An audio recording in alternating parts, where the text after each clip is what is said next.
Lars Mittank, whatever you want to say it, Lars Mittank, the most famous missing person on YouTube. And we're going to look at the footage, all right? Basically the crime scene. Everyone is well. Of course, you know I'm demonetized for 4 years. You want to help the channel on these live streams, just donate to my Cash App. Links on the channel page, Ring Shoe with a Z. If you ever see this. All right, we're going hard. So Lars here. There is a 25. We're going to go hard on the Reddit.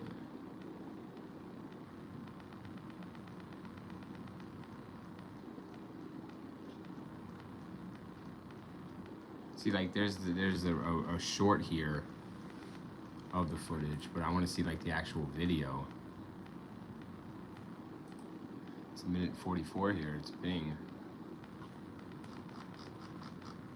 Let's check it out. Good. Okay, we got some good stuff here. Okay, so the video's there. We got Lars here on Wiki, and we're going hard. Hey, Daryl, sweet. Hi, how are ya? Daryl, we're talking about Lars Mittank. You know him? Most famous missing person on YouTube. Go check him out. How you doing, Daryl? Check the Reddit too. No? Well, he went missing from an airport. Yeah, he was a German man who vanished under bizarre circumstances on July 8th of 2014. Good. Yeah, near Varna Airport in Varna, Bulgaria. He left behind all his personal belongings, sprinted out an airport terminal building, climbed a fence, and ran into a nearby forest, never to be seen again. So there's some Reddit probably we're going to go into. But yeah, Daryl, I hope you're good, man. Yeah. So there's footage here of him in the airport, last seen. So I'm going to show you that. We'll go through that and see where he ended up. Like, he's the most famous missing person on YouTube, apparently. So Lars Joachim Mittank. Daryl Sweet says, so now what do you, or should I say, what do you think you did? Oh, I don't know. That's what we're going to find out, right? So, sorry. We're going to find out what happened to Lars, right? So that's the whole point of the stream, my man. Is to find out what happened to Lars Mittank. So Lars was born February 9th. Anyways, he was disappeared on July 8th, 2014. That is, what, 12 years ago. Helen says, show jawline, show. Of Lars? All right. One sec. So here's Lars' jawline. This is Lars Mittank. Yeah, this is Lars Mittank. And he's 28, from Germany. And he was in Bulgaria. Varna, Bulgaria. We're going to take a look at where he was. But, yeah, this is Lars. He's got a good jawline, yes? Very good. So we're going to check this out. There is footage. The footage is here. The most famous missing person on YouTube. Wow, yeah. Lars is a German man who disappeared on the 8th of July of 2014 named Varna Airport in Varna, Bulgaria. Mittank was on a holiday at the Golden Sands Resort. Golden Sands Resort is a major seaside resort town on the northern Bulgarian Black Sea coast adjacent to a national park of the same name, where he was supposedly involved in a fight and was unable to fly home with his friends for health. Wow, says Daryl Sweet. Yeah. Was unable to fly home. This is where it all gets, you know, foggy. Mittank was documented acting strangely while alone in Bulgaria. He called home to his mother, claiming that people were trying to kill him. On the day he was supposed to fly home, Mittank went to the Varna airport to consult with a doctor. He was later seen on airport security footage running out of the airport towards an adjacent forest. He's not been seen since. The case has generated intense interest, in the frequency which people view the footage of him fleeing the airport has led to him being named the most famous missing person on YouTube. Daryl Sweet says, do you think he could have been assassinated? That's going to be one of the theories, right, Daryl? Yeah, Daryl, he's in a foreign country. He's a foreign national, right? He's vacationing, skinwalker. I don't know, he went to the woods, apparently, right? So I don't know what's in the woods, Daryl. You got woods around your house, my man? You got skinwalkers, bro? Does he look like a skinwalker to you? Possibly, right? I don't know. Anything is possible. So, the background of Lars, he has a background, everyone. He was only 28 when he went missing and disappeared from that airport. And we're going to see the footage, the last known footage of him alive, and see if we cannot decipher where he is and what happened.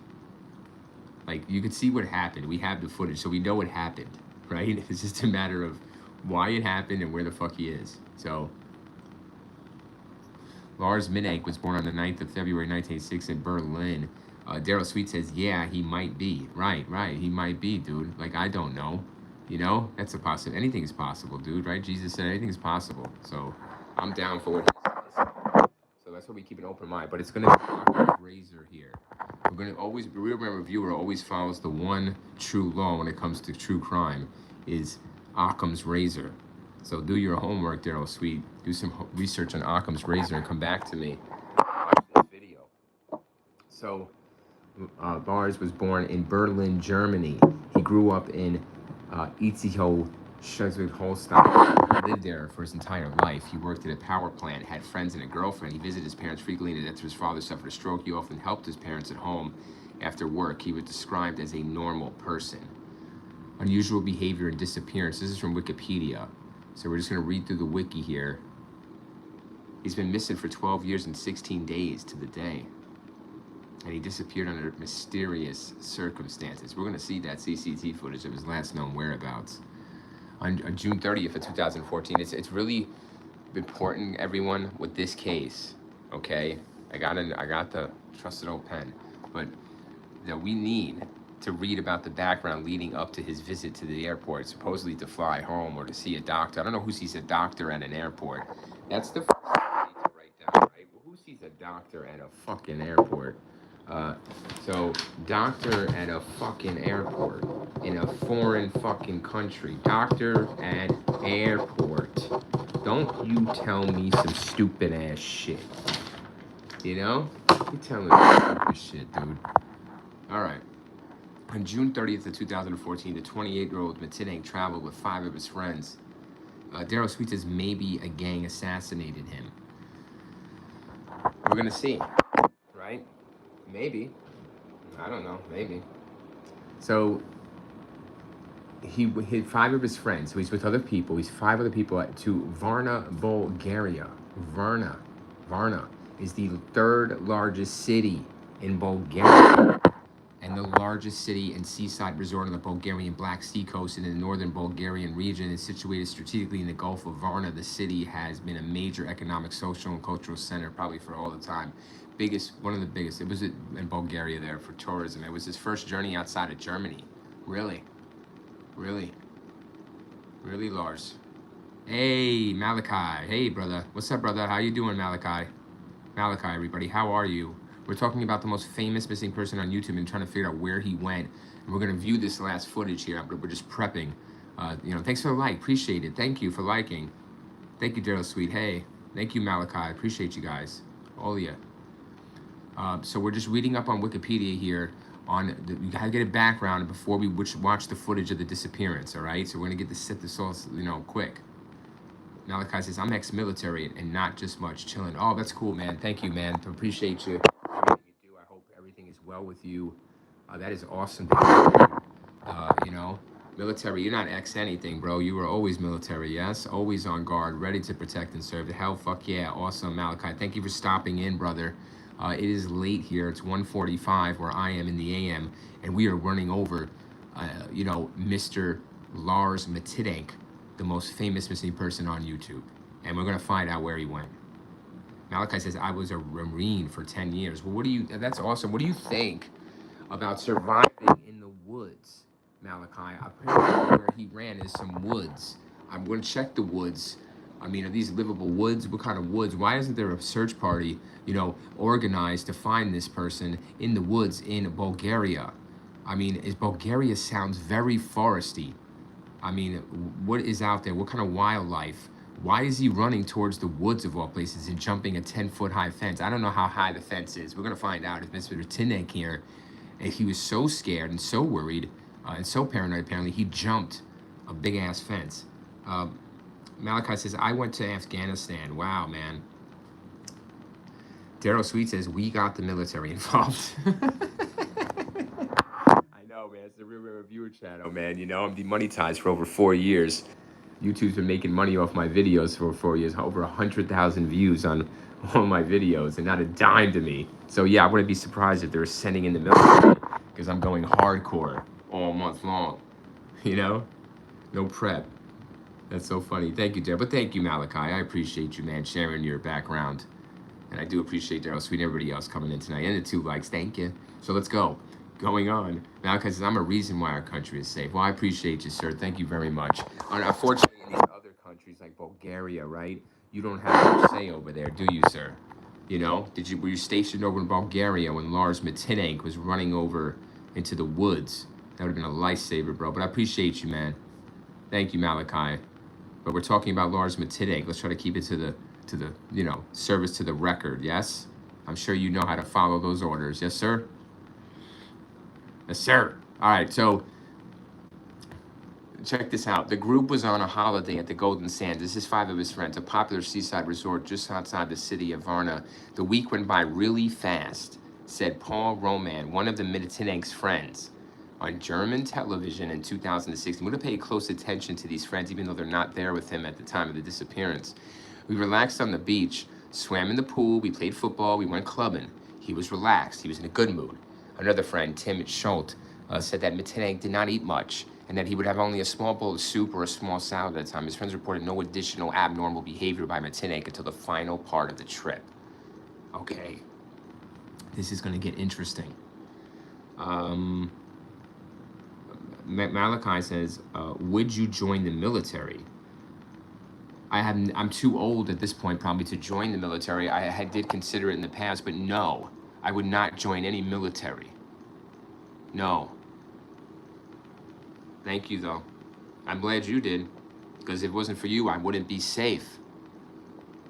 Daryl Sweet says, thank you for your service, Malachi. Yes, thank you, Malachi. Appreciate you, brother.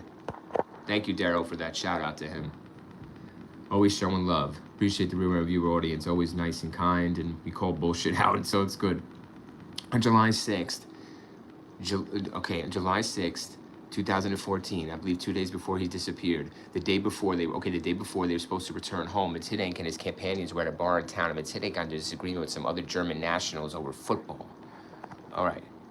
Mittank, a fan of the football club SV Werder Bremen, had differences with fans of FC Bayern Munich.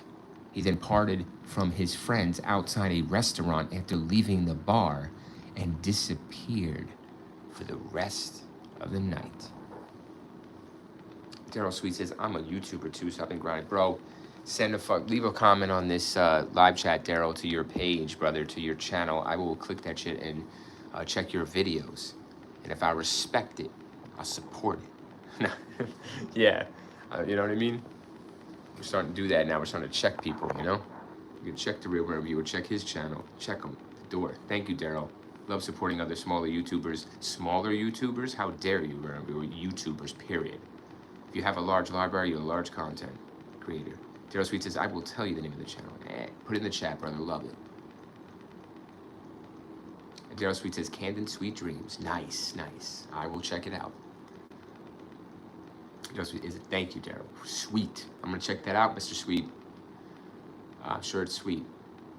Not sour. So this is a strange background. You know what this, okay, I'm not going into the Natalie Holloway area, but so we did the doctor at the airport bullshit. We're going to hold that, and then we're going to hold this Natalie Holloway in a foreign country type bullshit disappearance. Catamount 21 says, y'all found Lars Mittank. The fuck? Yeah, bro. We think we found out where he is. And we're gonna find him. All right, we're gonna find him. If it takes Google Earth to find Mr. Lars Mittank, I'm gonna find his ass. The most famous missing person on YouTube will be found on YouTube using YouTube. Yeah, it's gonna be done. What is the irony in that? What is the irony? So, On July 6th of 2014, right, he got on this flight. All right, cool, man. He then parted from his friends outside a restaurant and leaving the bar and disappeared for the rest of the night. That's a little weird, and that's according to his friends because Lars is not alive to tell us what happened that night, right? The night before, okay? So we got to believe his 5 friends on that, you know. The dead don't speak. You know, the missing, is he really missing? Well, they didn't find a body, so they have to call him missing technically. He then parted, right? Mittank turned up. He just turned up at the resort the following morning. Well, that's a long time. Why did they go looking for him or like call a cell phone? What's going on with that? That's a little strange. So, moving on. Mittank turned up to the resort the following morning, told his friends he was beaten up by 4 men hired by the group in the bar whom he disagreed with the night before.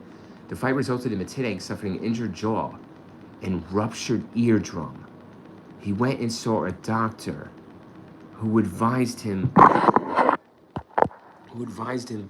Daryl Sweet says, hold on, there's a lot of chat happening. Catamount says, I'm listening. Malachi says, I did my hand-to-hand combat training. Part of our training is incapacitated and overpowered at takeaway. Sweet. Daryl Sweet says, so what if his friend covered up his death? Well, Daryl Sweet says, and lied to the police. And then Catamount at 21 says, I thought it was a hostel. I don't know. We're going to go into where they were staying, but there's something funky about that, right? Daryl Sweet points that out. You know, I don't know if he runs off into this supposed, we're going to see the video, right? Where he runs off and he went into the woods. But Daryl has a point. Is there any communication after he runs off? Like, I know there's no footage of him, but is there any kind of like cell phone communication or like attempt to? Like, did somebody pick him up? Right. Good shit there, Daryl. But these woods, I believe he went off into some woods. But it's right. You know, he's not alive, obviously. So, but his friends didn't kill him before he ran off. He shows up to this airport. Catamount says, I thought there was 0 comms after that. Daryl Sweet says, yeah, right, probably 0 comms. Yeah, Catamount, probably 0 comms. Why is there 0 comms? Well, here's the thing to find out. People want to know why he ran off and where he is, right? But I have to get through this first before I give you my, you know, I want to know why he's going to the doctor at the airport. What is a doctor doing at an airport? I want to know. This is a little weird, so I could see him running from something, like, if it's so fucking, I don't know, I want to know. Malachi says, I'm also benching 475, so let's wait till my, awesome, Malachi. Joseph says, Malachi, can you stop flexing, please? Yeah, you're blocking out the chat, your muscles are so big. Daryl Sweet says, we're trying to get into some carries. Malachi says, why? Jonathan Tate, hello, Jonathan. Hey, the chat is blowing up. Late night, Friday night, 1:54. Hey, Jonathan Tate in the house. Malachi in the house. Daryl Sweet in the house. We're blowing this up. Catamount in the house. We're talking the most famous missing person on YouTube, Lars Mittank. So I hope everybody's well. Thanks for jumping in. Jonathan Tate says, I'm traveling to the UK tomorrow. They were nice, man. Have a safe flight. That's a hell of a fucker, yeah? Sweet, brother. Enjoy that. Be safe. Enjoy it. Kick up those feet, you know? Live like a pimp. Jonathan Tate, wish him a happy flight. Malachi says, I'm a grown-ass man. Laughing my ass off. Lift, buddy, lift. Well, Mittank here apparently wasn't lifting enough because he got beat up by 4 people the night before. He says. So he says, Mittank. You know, and you ask yourself, okay, listen, why would somebody make up a story to their friends that they were beaten up? Like, why would they disappear? Okay, hold on a second. We're going to go over this for a second. I'm thinking something. So Mittank was a fan of the football club, right? And then he said he had differences with this other group of football players when they're watching the game. He then parted from his friends outside a restaurant after leaving the bar. He disappeared. Why would Mittank do that at the bar? Well, can you figure it out? Can you figure out why Mittank didn't tell his friends why he's leaving the bar and just disappeared for the whole fucking night and then came? Can you figure Mittank? So Jonathan Tate says, yes, and my family on my father's side is from there. Sweet. You know, a lot of people in the UK, man. What part are you traveling to? What city? Daryl Sweet says, so what if the people came back for revenge? And then Daryl Sweet says, or to finish the job. No, because when you're fucking with like a German or a national, it's just really touchy, you know? So it's not a gang. It's not anyone in Bulgaria that he fucked up with, or this gang supposedly that of football players that he beat him up the other night, okay? So no, because it's a foreign country, it's very, very touchy. Like, people kind of know better out there, you know? It's a well-known tourist place. Tourists don't get fucked with, really. I don't buy that. And if these were football fans, they're not from Bulgaria, are they? Where's Munich? Is that Germany? So they must be fellow Germans. They're fellow Germans, okay? I'm sure the friends can testify that if they're cheering for the FC Bayern Munich. I'm sure they are fellow Germans. So they're not fucking with the local Bulgarians in a pub, you know, in the middle of the night. You know what I mean? Jonathan Tate says, London, sweet, dude. Just stay out of the bad places. Malachi says, I also leg press 1,000 pounds without help. Oh, shit. Jonathan Tate says, I do music. It is rap music. Sweet, dude. You got a fucking YouTube, bro? I love it. I can kick some funky shit, too, Holmes. Nah, go ahead, though. I'd love to see your YouTube if you have one, Jonathan. I'm down for that, to hear some bars. So, Mittank here, he turned up at the resort the following morning and told his friends he was beaten up by 4 men hired by the group in the bar whom he disagreed with the night before. The fight resulted in Mittank suffering an injury, jaw, and ruptured eardrum. He went and saw a doctor who advised him not to fly because of the ruptured eardrum, and prescribed the antibiotic Zephyril, a second-generation clostridium antibiotic. This is antibiotic for his eardrum, his ruptured eardrum, and for his injured jaw. There was an antibiotic prescribed. Huh? I don't know what fucking doctor this is. Malachi says, I got video footage of my leg pressing that much. Daryl Sweet, 2717s. But that doesn't make any sense because the people on the flight would report it if he died from the eardrum. Right. Jonathan Tate says, I actually did grow up in London, moved to America when I was 12. Now I'm 26. I also go to college. That's sweet, dude. Congratulations, Jonathan. All the best to you, sir. You're awesome. Tell me about your trip there to London, how it goes. Hope it's business or pleasure or both. Daryl's sweet, though, but that doesn't make any sense because the people on the flight would report it if he died from the eardrum. Correct. Right. There would be precautions taken, right? There would be necessary precautions. He's got his antibiotics. You know, what else does he need? You know, what else is necessary here to fly? Jonathan's flying. He's flying to London. Jonathan, you have a little bit, an injured jaw. I don't know what happened to the jaw, but it's injured. It's not broken. It's not fractured. And you have a ruptured eardrum. Malcolm says that Daryl Sweet, I'm 44 years old. So the doctor advised him not to fly. Like Daryl was saying, you know, there's no really good reason not to fly. I mean, he advised him not to fly. He didn't tell him not to fly.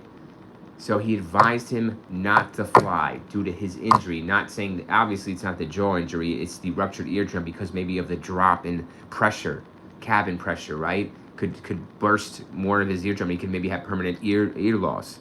So, yeah. Okay, makes sense. Daryl Sweet says, cool. Yeah, cool, man. Thanks for sharing, Malachi. I appreciate you, brother. So, Mittank, 28. 28? 28. Damn. Young baby face. Look at this baby face, bro. Young, you know, Orange County type baby face, but he is German. And he is just visiting Bulgaria with 5 friends. He comes back to the hotel with some injuries. He went and saw the doctor. Okay, Mittank's friends wanted to stay with him. Okay? Listen closely. I want you to listen very closely to this part. This is going to be an issue. So, right? This is according to his friends. Okay? It's a big thing here, okay? Listen to me. You travel as a group. You stay as a group. You leave as a group. You know? All right. Mittank's friends wanted to stay with Mittank. They wanted to stay with him, but he insisted he was fine on his own and told them to follow the original travel plan and fly home on July 7th, which they did. Not much resistance from the friends, but either way, they did say that they wanted to stay with Mittank and fly together, which was the right thing to do. That is something you want to tell people after this is all said and done, right? You want to say, well, we definitely told him that we wanted to stay with him. You know, you want to tell the family that, you know, your 5 of you wanted to stay with Mittank. You know what it reminds me of, everyone? Like a K2 trip up the mountain, you know, or an Everest climb. And you're there with 6 friends and, you know, 5 other friends, and you got to be left behind because of your injury. You tell them, all right, go on ahead. And they say, no, we're going to stay with you. And you're just like, no, go on ahead. You know, maybe it was like that.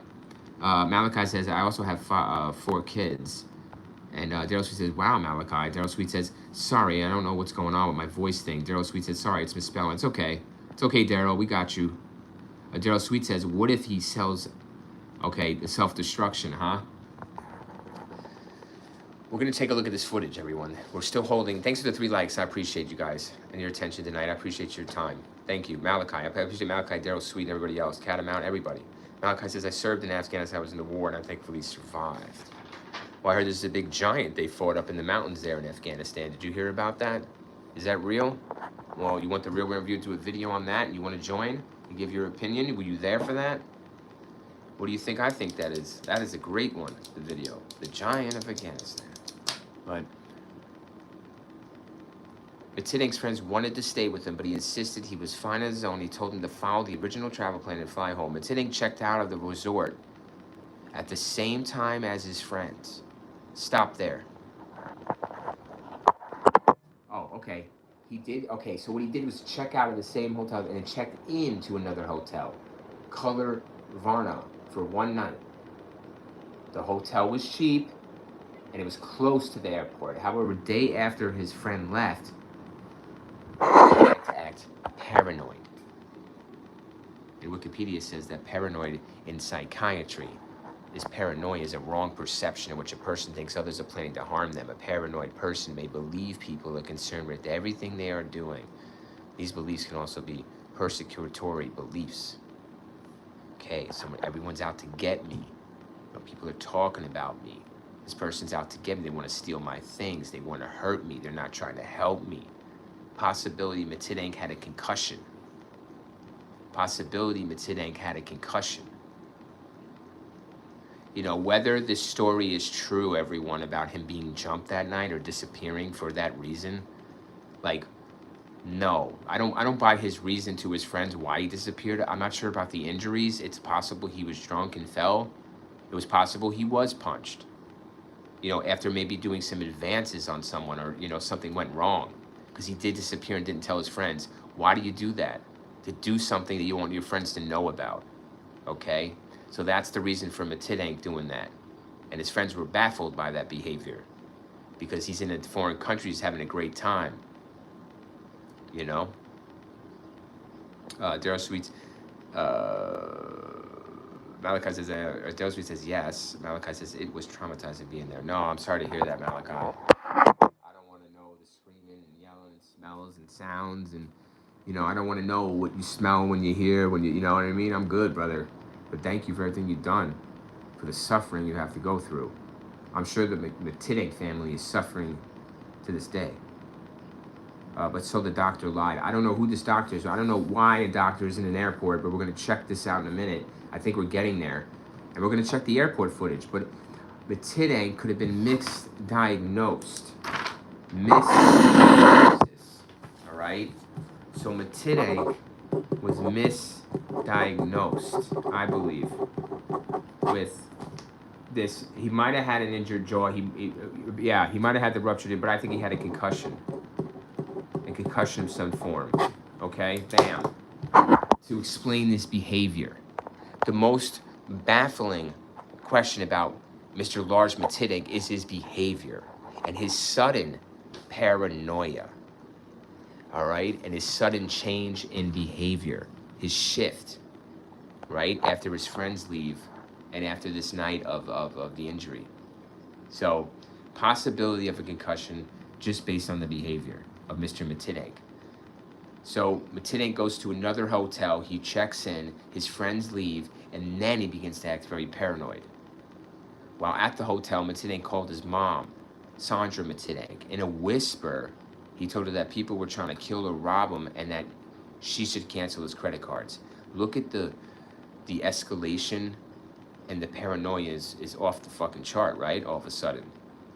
So you would say to yourself, there's two things. Either he's telling the truth, there is someone doing what he's saying about the credit cards and stalking him all of a sudden, right? Got their eye on him.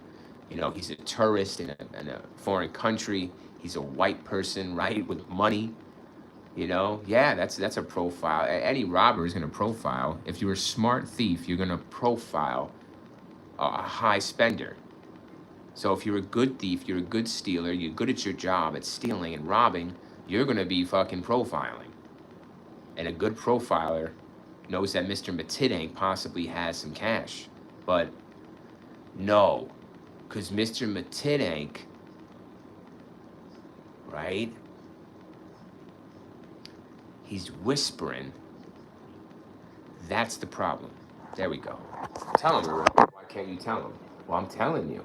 He's whispering on a phone call with his mom that people are trying to kill a Robin and cancel his credit cards.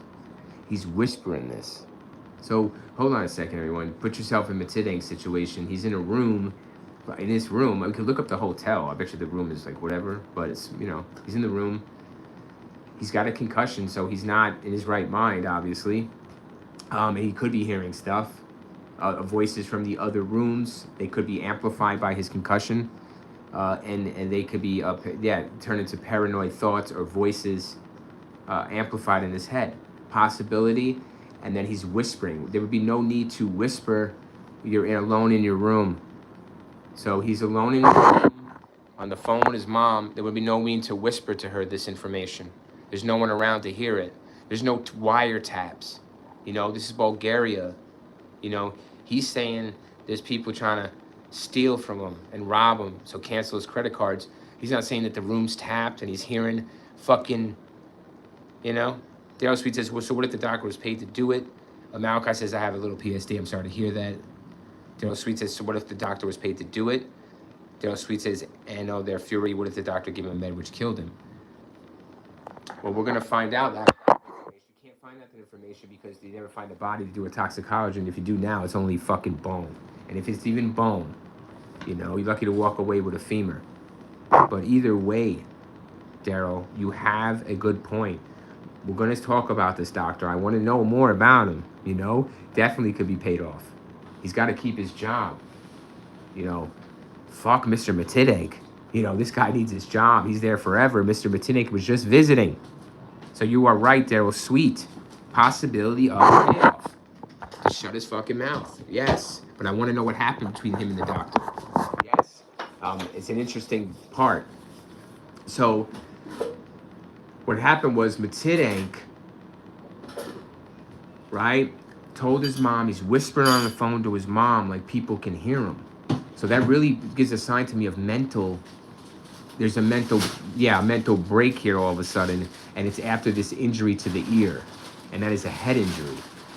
And these doctors suck. So Mittank needed to be sent for a CAT scan or MR, whatever the fuck they do, CAT scan his head. Because he had a probably very bad fucking injury to his head. Bleeding out of his ear could indicate a ruptured eardrum. I believe it also could indicate a brain injury. So, you tell me. Daryl Sweet says, seems like he's leading up to cell destruction. Daryl Sweet says, and then that's why he ran into the woods, because he didn't want anyone to see him. He had no weapon to do it with. So that's where you're wrong. Especially, bad place to do it. Horrible, and he has no weapon to do it. He has no weapon to do it. Very hard to drown himself if there is a body of water. His survival instinct will not allow him to do it. He has to be weighed down. Very hard to drown yourself, I'm sure. How many times have you heard that people go that way? By drowning. Very difficult. Because the human body is made to survive. It's made to fight to the last moment with the last bit of energy. So it's hard to do it. Yeah, but there's no rope. There's no foresight or planning in this sprint. We're gonna watch this video, but this is a panic mode. This is a freak out mode. I believe he was concussed previous night. I believe the blood from the eardrum might have been a brain injury, and they didn't scan his head. Okay, the doctor was assuming all this, and gave him what, guys? Antibiotic. What does that do for a ruptured eardrum and an injured jaw? Just prevent an infection? What the fuck? Yeah, no pain meds, no nothing, no MRI. Didn't send him to a further hospital for further testing when there's blood coming out of his ear. I don't know how much, but there had to be something. Daryl Sweet says, I'm talking about with his hands. Okay, Daryl Sweet says, like you said, he's freaking out. Yeah, possibility.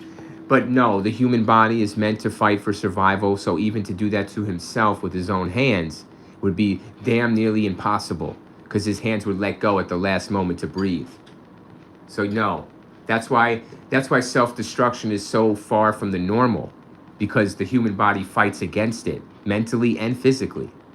So when people do it, they make sure no one's around, and they make sure they can't escape, i.e. Chris Benoit, you know, machines if necessary.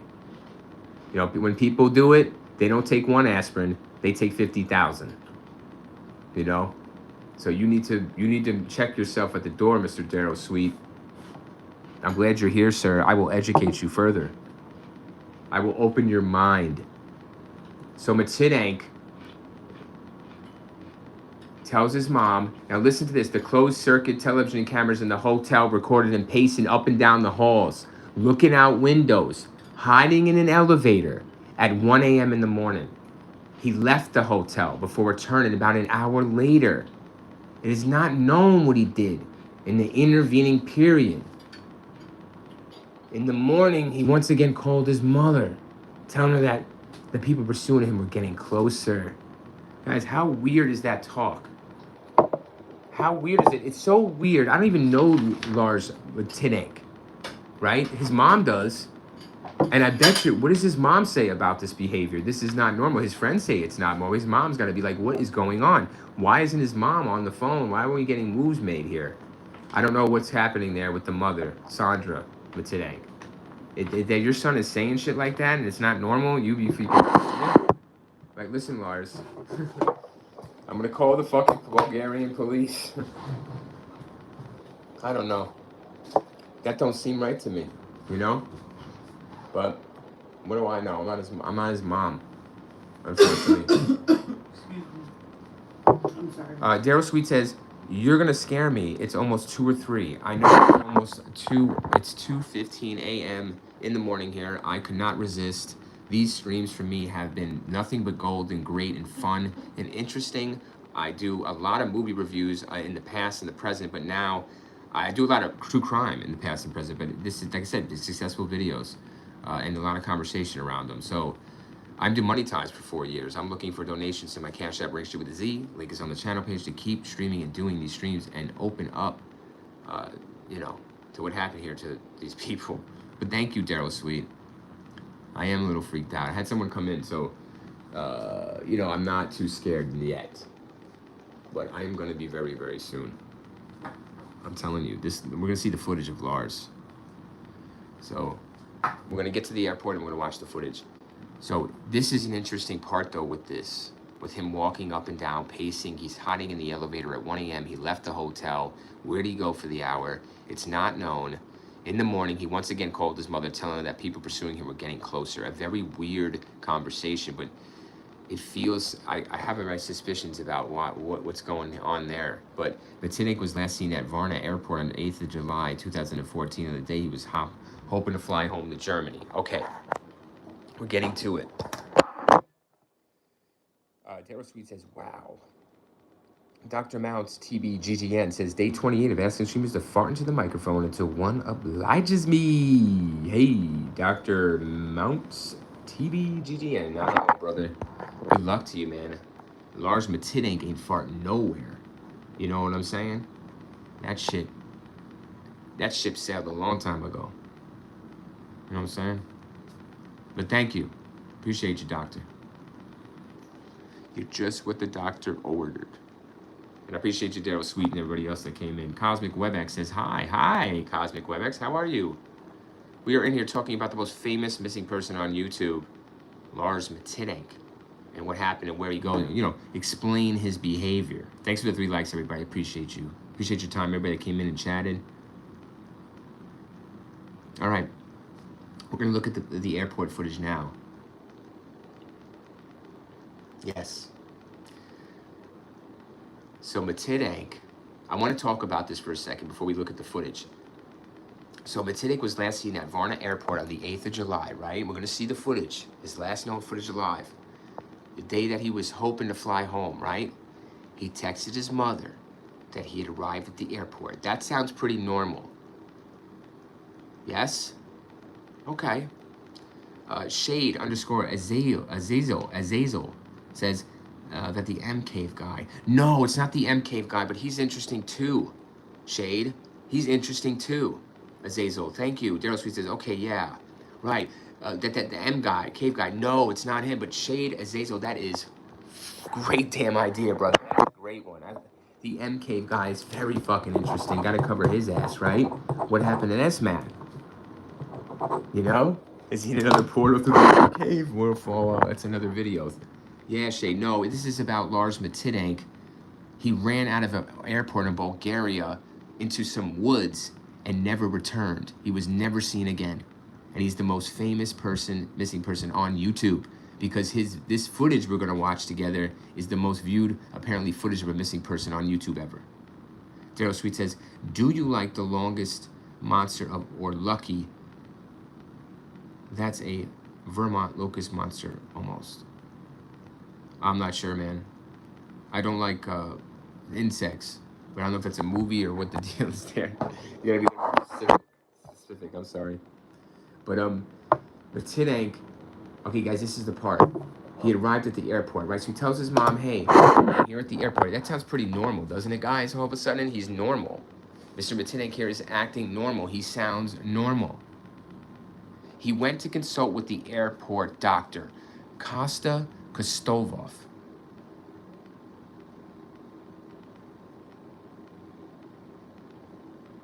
An airport doctor. Daryl Sweet said, it's like oh, I love Loch Ness. Yeah, that's a good one too. Maybe I should do that. The longest monster or Lucky. Oh, Lucky. Yeah, Lucky, like Champ. Yeah, Loch Ness, yes. I love those. Those are interesting too. You know, I have my thoughts on those as well. Yes. A lot of footage on that. A lot of pictures, right? No, you're good, Daryl. You're great, man. Thank you for your time tonight. All of you, thank you. Shade Azazel, everybody. Daryl Sweet, everybody that came in and said hi. Catamount, right? We have Dr. Mounts TBGGN, everybody. And Malachi, all of you, thank you. So, an airport doctor. That's some shit. And we're going to see him, I guess, be in the doctor's office and then fly out of there. And apparently, according to Kostov,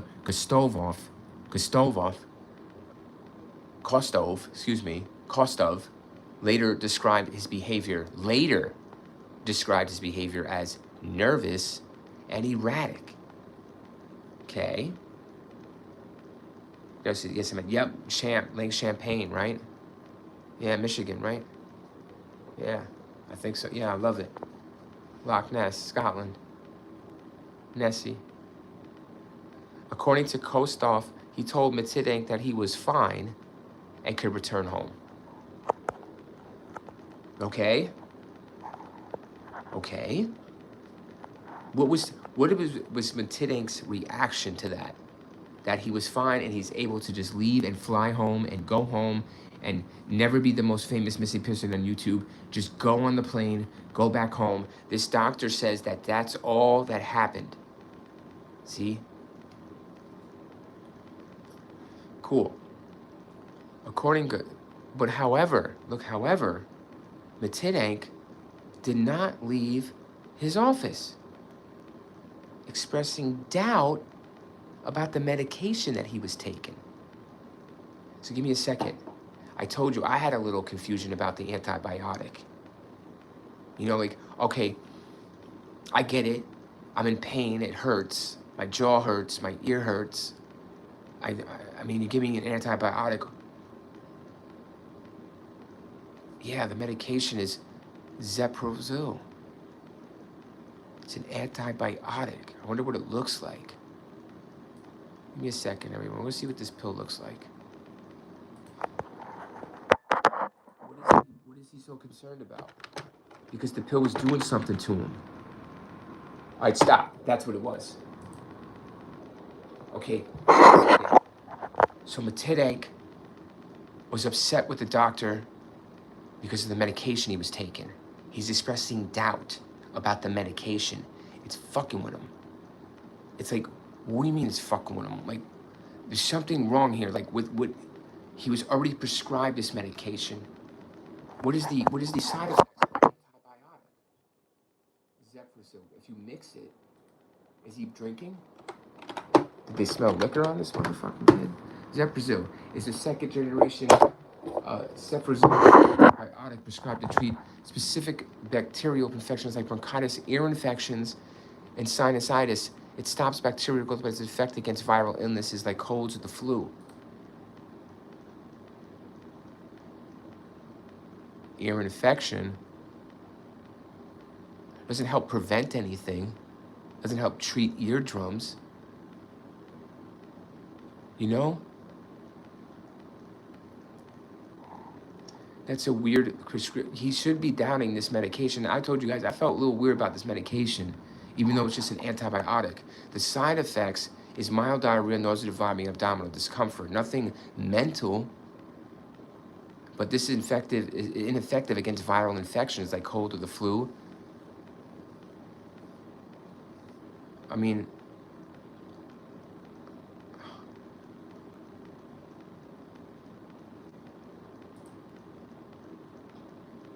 yeah, guys, like, okay, it's preventing the ear from building up infection. I'm down with that. But he has his doubts. Daryl Sweet says, I have a toothache day. They gave me a big horse pill for infection. Okay, right. He's not. So if he has a head injury and not just the eardrum or the jaw, he could be paranoid to that point, causing a scene, I meant a toothache. Yeah, no. Did the police take that into evidence? I don't know.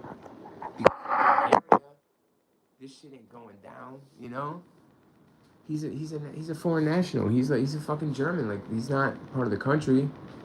I gotta turn over every stone, guys. Hey, so give me a moment here because it's getting a little close here. So we're gonna watch the footage, guys. He makes it making the point that you're acting like Mittank is very aggressive here in this moment, and that he's not leaving, and that he's expressing doubt about the medication. He's questioning the doctor that prescribed this medication, this antibiotic, possibly giving him side effects that he thinks are mental, like hearing voices, paranoia, but possibly a head injury from the night before, undiagnosed, untreated for a length of time, and it gets worse. Mittank here is on the fringe. He told Mittank, according to Kosov, he told Mittank that he was fine, he could just go home, but Mittank wasn't accepting that. It doesn't sound like Lars. And anyone that probably testifies to that, family, friends, that is not Lars Mittank. And that he changed after that night he came home, right? And he slept it off. Apparently he woke up and he was good to go. I didn't know if he slept. They didn't say he slept. Possibly didn't sleep. I don't know. Daryl Sweet says that could be just side effects of the pill. Right. But the side effects there don't say anything mental, but possibility that that he had a head injury on top of that. So he was acting different, and people noticed it after that night. At that time of the argument, guys, apparently, this is getting heated. At that time, a construction worker entered the office. What the fuck is it? Listen, you're at a doctor. Guys, please. First of all, this is ghetto dumbass shit that you're at an airport doctor. Second of all, why is a construction worker able to just enter the doctor's office when you're talking to a doctor one-on-one about your health? What is this person doing? Was that argument so loud? Was Mittank so loud and this shit was getting so aggressive that a construction worker had to come in?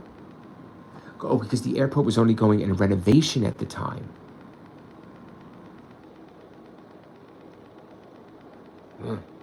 Kostov said that Mittank then began to tremble. Oh shit, it's getting worse. He yelled, "I don't want to die here. I have to get out of here." He then got up and he fled the office. He left behind all of his luggage, which included his wallet, his phone, and his passport.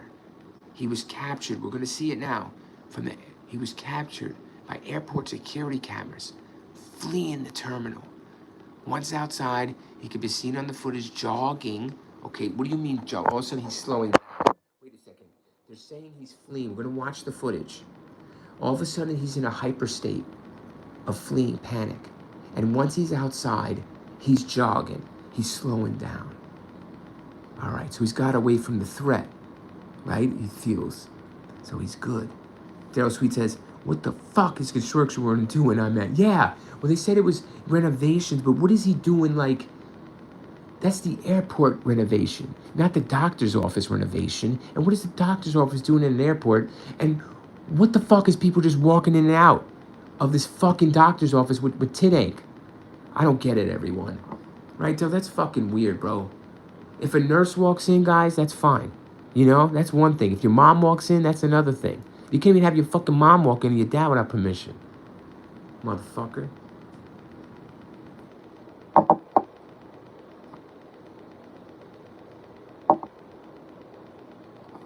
So Mittank is captured on CCTV. We're going to watch it now. He's jogging away from the airport. He climbs a fence. He runs into a meadow. And he's sprinting off camera in the direction of an adjacent forest. Those are his last confirmed whereabouts. We're going to watch it now. Here we go. It's 1 minute and 43 seconds of Mittank. Now, we watch it closely. And I want you to know, tell me what you see. He's in the yellow shirt. Lars is a standout in the yellow shirt. Yellow shirt. Remember the yellow shirt. Very specific yellow shirt, yes? Where is that in the woods? Where is it in the meadow? Where are you, Lars Mittank? Why is this blurred? What the fuck is this? Lars is speaking to someone. Where did he go? Is that Lars Mittank blurred? Stop there. Who's he talking to? Who the fuck is Lars talking to? He doesn't know anyone there. Is he say, okay, so he's asking directions? What is he doing? Alright guys, real quick. So last known footage of Lars Mittank. Everything is crucial. Even if you don't think it is. He walks to look, he's lost. Somebody walks up here. Who is that? This person was interviewed. Lars does not look erratic. Guys, there's somebody walking up talking to him like it's like an airport staff or something. Oh, he's asking him where the doctor's office is. He's calm. He's in control. He's cool. All right, Lars is good. Lars is good. Hey, he's good. Look. Oh. Okay.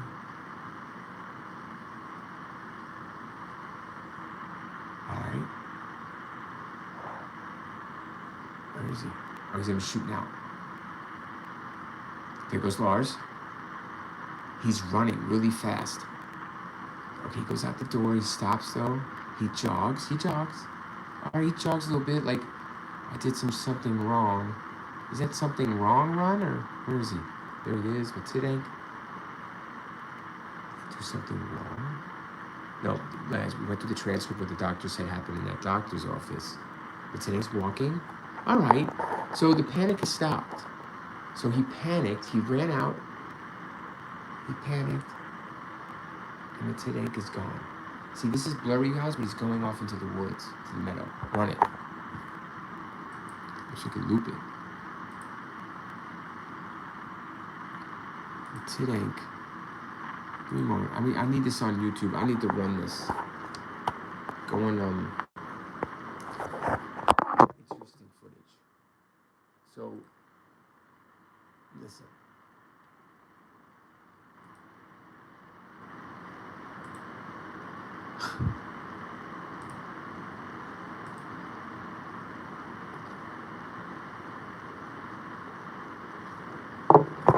hold on. Daryl, listen to this. Okay, what are the fucking... I know, exactly, Daryl. Yes, Daryl Sweet says, why do they buy them from what time? I don't know. Daryl, look at this, the panic. Look how the AI Google breaks it down. After consulting an airport doctor for a ruptured eardrum, construction worker briefly walked into the office in Mittank. Then he suddenly panicked and he shouted, I don't want to die here, and he fled the room. The escape, you just saw it. Airport cameras tracked him sprinting out of the terminal building. He sprints out and then he stops and he kind of slows down. And then he scales a 2.5 meter perimeter fence. What's 2.5 meters?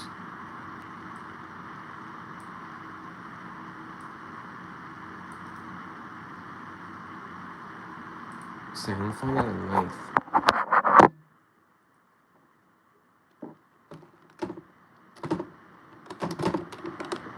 In feet.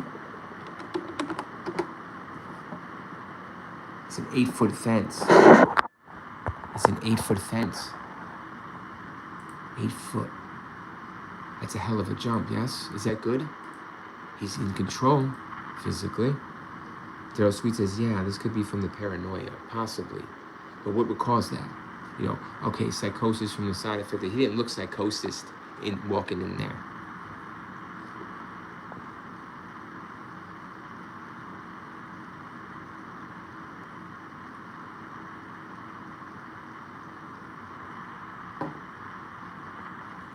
Okay, I'm gonna find the footage again. Second, I'm gonna get on YouTube and run it.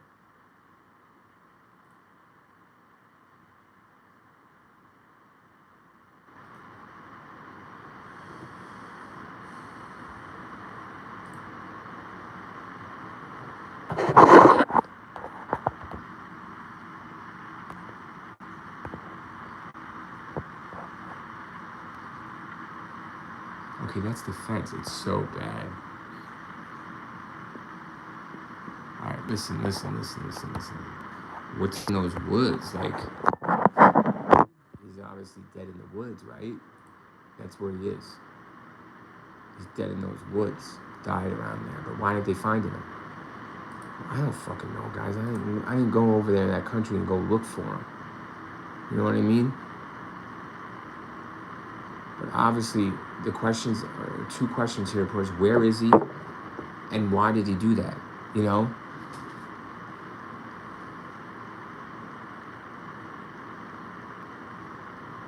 I'm trying to think. There's something else I'm missing, you know? There's something else I'm missing about Lars.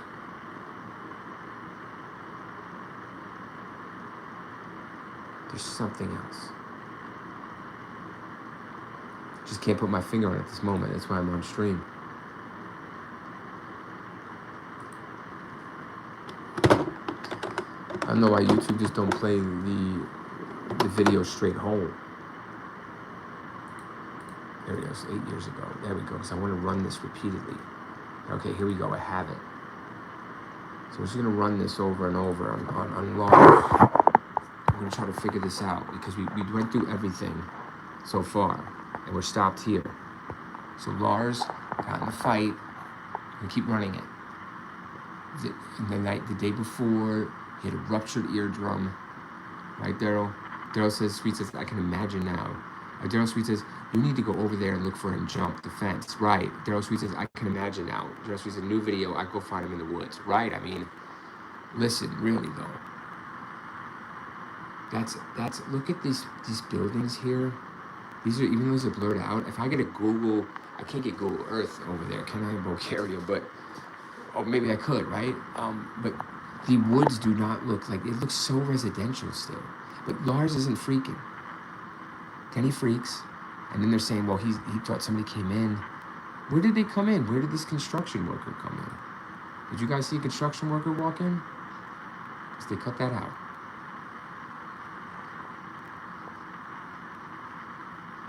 Give me a second. We're going to watch this together. Thanks for the 5 likes, everybody. Thank you to Daryl Sweet and everybody else that came, especially Daryl Sweet. Thanks for sticking around. Daryl Sweet says, you can look at the security cams from the streets to maybe see if you ran into the street. Right. On that day. Right, Daryl. There's more cameras. If this airport has cameras like that, what about those buildings over there? What about that pole? Like, what is all that over there? You know, like and it stops, and that's it, right? They don't give us no more. They don't give us no more. Bulgaria gives us no more. He's fine. He's fine. He has his bag. He has his shoes. Give me a sec, okay? Just give me a second. So apparently he's walking up, right? He enters the airport. He asks the lady where the doctor's office is. She leads him. But at first he goes around this corner and she's telling him, I don't know. It seems like he can't follow directions. Give me a second. Daryl Sweet 2717 says, why is there no fucking cameras in that room? I agree. But look, it feels like everyone, the beginning of this is really edited heavily, but there's one that's not, and it feels like he's doesn't know where he's going. Obviously, because he doesn't. I know he hasn't been to the airport. What I'm saying is, like, it kind of seems like he's disoriented a little bit, but I don't want to say that because I don't have the whole thing. You know, there's a whole thing, but I don't have it. But it feels like he's disoriented a little bit. I know he has to ask because he doesn't know where the. Hold on. It's a quick change, isn't it, everybody? It's a really good. It's a huge shift from the calm demeanor of him walking in to him speeding out, right? But watch him slow down as soon as he hits the door. Like, so this woman here hears something before she sees something. Why is she hurt? See? She's like sees something before she hears something before we see something before she sees something. She's hearing something. Is he screaming? I don't want to die here. Is that what he's doing? Because she's like really got exactly, but yeah, but right? It's called the wave effect. Correct. I get what you're saying. Like when everybody says shark or something, right? Or everybody starts running out of the water, you just completely run out, even if you don't hear shark, right? You follow the crowd, stampede. I get it. The wave effect, yes. But she's looking up, like she hears the commotion coming from the doctor's office. That's a weird doctor's office. And like Daryl was saying, people could just walk in. Fucking construction worker just walks into fucking Mr. Mittanek's, Mittanank's fucking doctor's appointment. Oh, hey, how you doing? No wonder why he ran the fuck out. Guys, there's some construction worker, weirdo, running into his damn doctor's appointment, right? This woman hears the commotion. Here's Mittank. Wow, he's a bat out of hell, bro, as soon as homeboy walks in the room. Daryl Smith says, what is the doctor? Just some freaking as a joke. Yeah, it's weird. We need some jokes right now.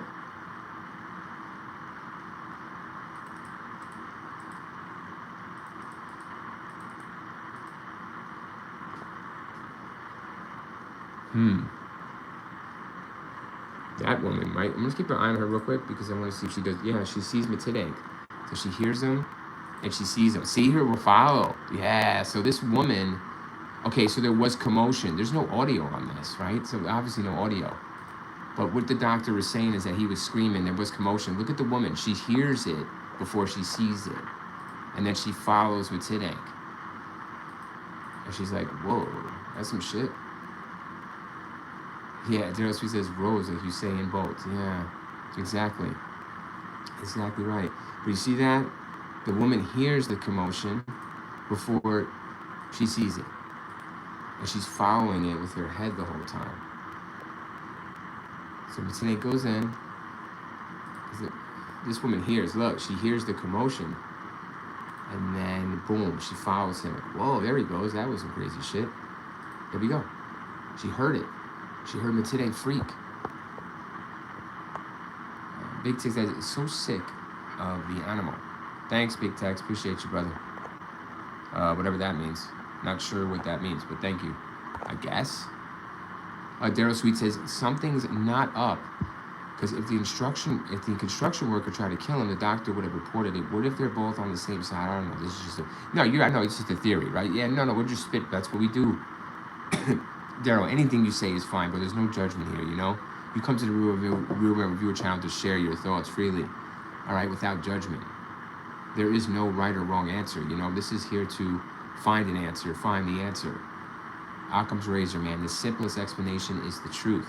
It's the right one. It's usually the correct one.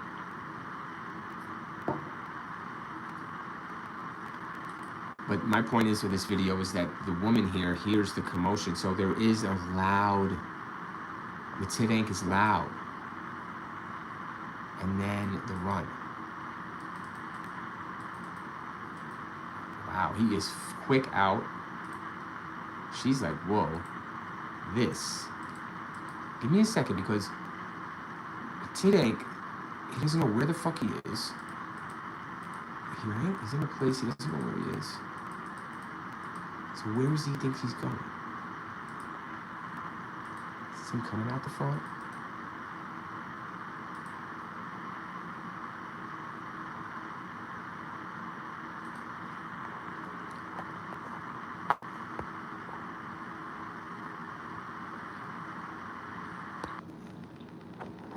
Exactly. That was my point, Daryl. Right, Daryl. Daryl's sweet, everybody. He is on top of it. Daryl, thank you for joining this chat tonight. You've been awesome, brother. Yeah, exactly. Why does nobody stop him? Yes, Daryl. Yes, sir. Exactly, my thought. I had to take my shirt off, man. It's hot, man. Excuse me. It's very hot where I live for some reason. But thank you for the 5 likes, everybody. And I appreciate everybody coming in. And Daryl especially, appreciate you, man. Like, if I was there, I wouldn't let him die. Exactly. He's a doctor. Why isn't anybody rushing out, right? This is a big deal here. That woman's heard the commotion. Like, what was this? Like, you're correct. You are correct. Daryl has a good point, everybody. Why was nobody trying to stop him? Why did anybody go search for him? Why? Tell me. Right, Daryl? Daryl says, and live in North Carolina, so it's hot too. Yeah, I'm sorry, I'm on the East Coast too. I'm in New York. So it is freaking exceptionally hot this summer, dude. And you would think it wouldn't be, right? But holy crap. But yeah, stay cool, Daryl, man. You are freaking awesome, brother. I enjoy you very much. So I appreciate your time. Make sure you get to sleep now, Ryan. All right, love you. Get to sleep. So I appreciate your time, Daryl. You are so informative, dude. You're into the, right? You into a lot of, Daryl, you into a lot of true crime, or is this the one case you're into? I mean, let the real viewer know. Because, man, you check my channel, bro. I got some damn good streams for you, man. And I got more coming every day. Daryl, thank you. You are correct, though, man. There is a problem here with this footage because there's no one chasing. You're right. I thought about that, right? Yeah. You brought it to my attention to bring it up that no one was. I was just thinking that. I swear, I'm not lying to you. I put my phone down. I'm thinking that. I'm going to say that next. And then you brought it up because you were thinking the same thing. Why isn't anyone stopping Mr. Mittank?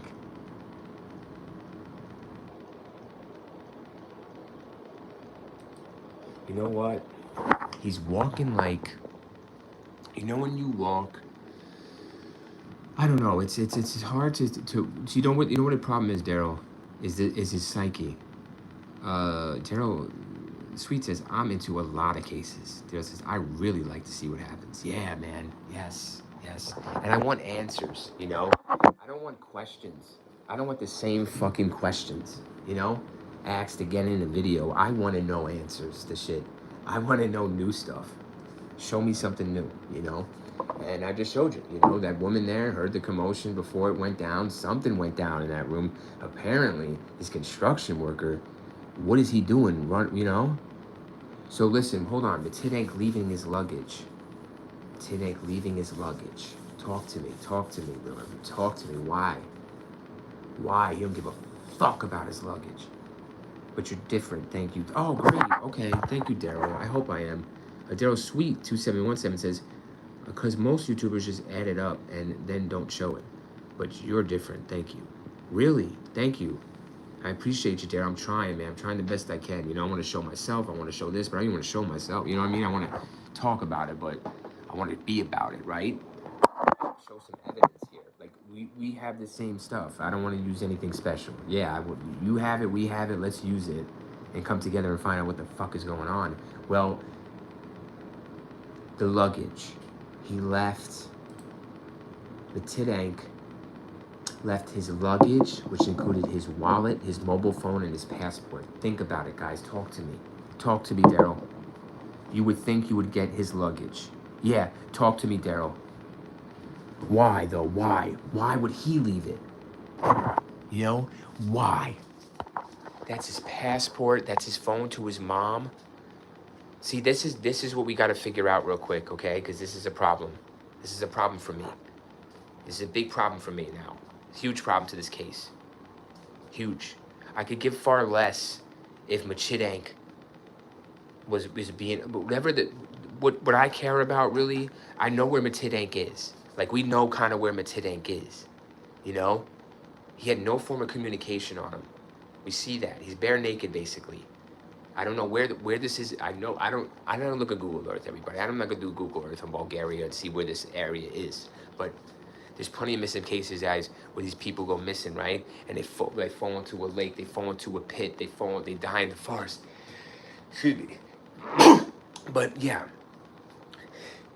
there is plenty of these that they end up finding years later, bones or fragments. I don't know why the Bulgarian police didn't do a search. I don't know why Daryl's saying they didn't search and chase this person and look for his stuff. But well, then again, his wild cards have been canceled.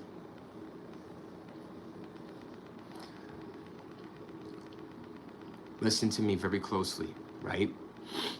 Oh my God, man, that was a son. I'm on a foreign country, okay? Listen, I'm gonna put myself in Mr. Mittank's, all right? I'm viewing Mr. Mittank's head. Now listen, I'm gonna take out any concussion. Listen, he had a fucking injury to his jaw and his eardrum. So how long was he gonna last out there with, he already was injured. You know, that's a weird part too. You have to consider he was hurt, right? He didn't look hurt though, walking into that damn airport. He didn't look panicked. He didn't look stressed. Why? Why does he leave everything behind? Everything he leaves behind. He didn't even consider to go back for it. He did not even consider to go back. You know when you leave everything behind, you're scared for your life. You leave that. He didn't even go back. Fuck that. I'm out of there. They're killing me. I don't want to die here. I have to get out of here. He then got up and fled the office. And left everything behind. That's what the woman hears in that CCTV, in the CCTV. She's listening to him say, I don't want to die here. I have to get out of here. And then he just runs. And she's following all of this with her head. Here's, you know? So there was that, yeah. There's no audio in the CCTV, but you can see by that woman that this is pretty much true. Somebody was yelling. Was it Mittank? Was it Mittank? What could he say to the doctor to piss the doctor off? To call in a construction worker or a bodyguard, whoever this person was. Daryl Sweet says, okay. Daryl Sweet says, this feels like some sidekick. Like he feels like that could be, like someone's gonna kill him or something. That could be paranoia. So he could have hurt himself because that's happened before. People started hurting themselves because it was themselves, but in their eyes, it was someone else. Now, what would cause that kind of thinking? You know, this erratic behavior, we're going to go further into this Wikipedia real quick because I want to see what his family says about his behavior. There's things about this. I think it's concussion. Let me look real quick if you can bleed or like an eardrum could be causing concussion. You know, can a busted eardrum cause a concussion? Like, what the fuck? Can a, like, you know, like, I'm not a doctor, so doing Google. Be a sign of a concussion. The sign of a concussion. Can a busted eardrum be a sign of a concussion? A ruptured eardrum is not a direct sign or symptom of a concussion. Both injuries frequently occur together because the same physical impact or blow to the head can damage the ear and the brain at the same time. Separate injuries, concussion affects how your brain functions, while a busted eardrum is a physical tear in the thin membrane separating your ear canal from your middle ear. Common trigger, high-impact trauma such as a severe fall, powerful slap to the ear, a contact sports collision or explosion can generate enough pressure, change, and force to tear the eardrum and cause a concussion simultaneously.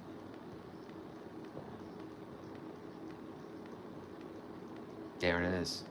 Slapped in the fucking ear, hurt jaw, concussion. It's easy to confuse the symptoms because both conditions can cause dizziness, vertigo, and ringing in the ears. Voices, sounds in the ears, vertigo, dizziness, okay. Signs of a ruptured eardrum, but guys, a concussion can happen simultaneously. And Daryl Sweet says, yeah, plant paranoia, damage to the brain. Yes, Daryl Sweet says, or like you said, a concussion. Just a concussion, yeah, it was something that's misdiagnosed, so it wasn't treated. You know, and it's pretty severe here. He was slapped. It looks like he hurt his jaw, and whatever he was hit, I don't know if he was hit with something. He just apparently, man, he was probably, I don't know what happened that night. He was hurt bad or something. I don't know. It looks like the CTV. He's walking around though. But he seems to be like lucid, like it seems to be times of lucidity for him. You know, he's like in and out of it, you know? But I'm not sure what happened to him after he runs away. I mean, to die of starvation, to die of thirst, to die of being lost. I mean, I have to go, that's a little, you know? Is there more to the story that after the CCTV, you know, after he runs off? He doesn't run off too damn far. He acted like he sprinted off like Usain Bolt, like 10 miles in 10 minutes. No, he just ran down the street. So what the fuck happened? Like Daryl said, did they go pick him up? Did the police were called in Bulgaria? I don't know. Daryl Sweet says, like the animals may have killed them, it's still a mystery. Correct. Right, the animals, the wildlife. I don't know what kind of wildlife's in Bulgaria, in those woods. But I don't know. He's got nothing on him. You know? Nothing on him. I don't know. I see him turning around and going to get his shit or going back to the airport or finding a building.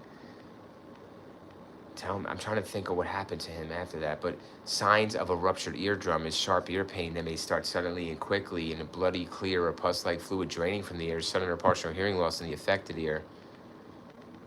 But, you know, and what could also, if someone else experienced a head injury, what caused the impact? You know, what are the symptoms? Confusion, heavy bleeding from the ear, and severe confusion. He had a lot of confusion. Yes, he was confused about the medication. He was confused.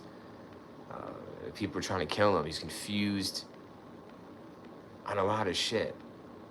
You know, and you can't say if there was drugs or alcohol involved because we don't have a toxicology. We don't have his, you know what I mean? Daryl says, is the airport still here today? Excuse me. I think it is in Bulgaria. Possibly, yes. Yes. So, you know, concussions can cause dizziness, headaches, confusion, fatigue, and blurry vision, and sensitivity to light among those commons. Yeah, well, it's a mild form of a brain injury. It can change your brain cells, including those associated with hearing.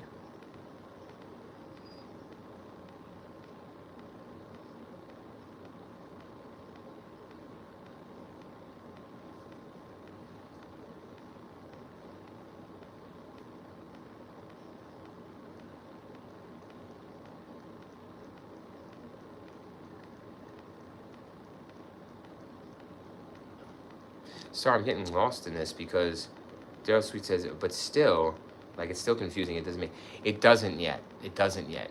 Hold on. It doesn't yet, but give me a sec here. Check out the behavior. Speculation, this is Wiki, speculation of subsequent developments. There is no definitive agreement among experts and family members as to the causes of Mittank's behavior and to what extent his paranoia was rooted in reality.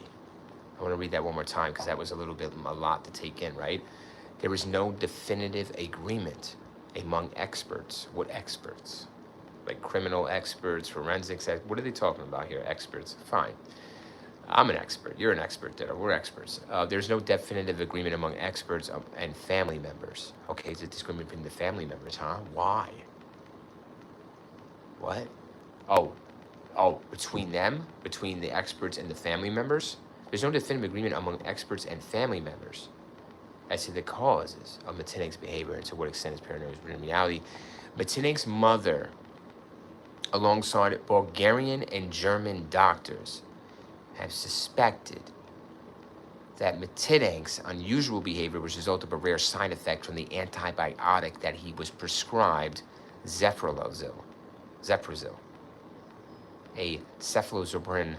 It has been known to induce psychotic side effects, including hallucinations and paranoia. However, according to Kostov, Mittank had not been taking his medication.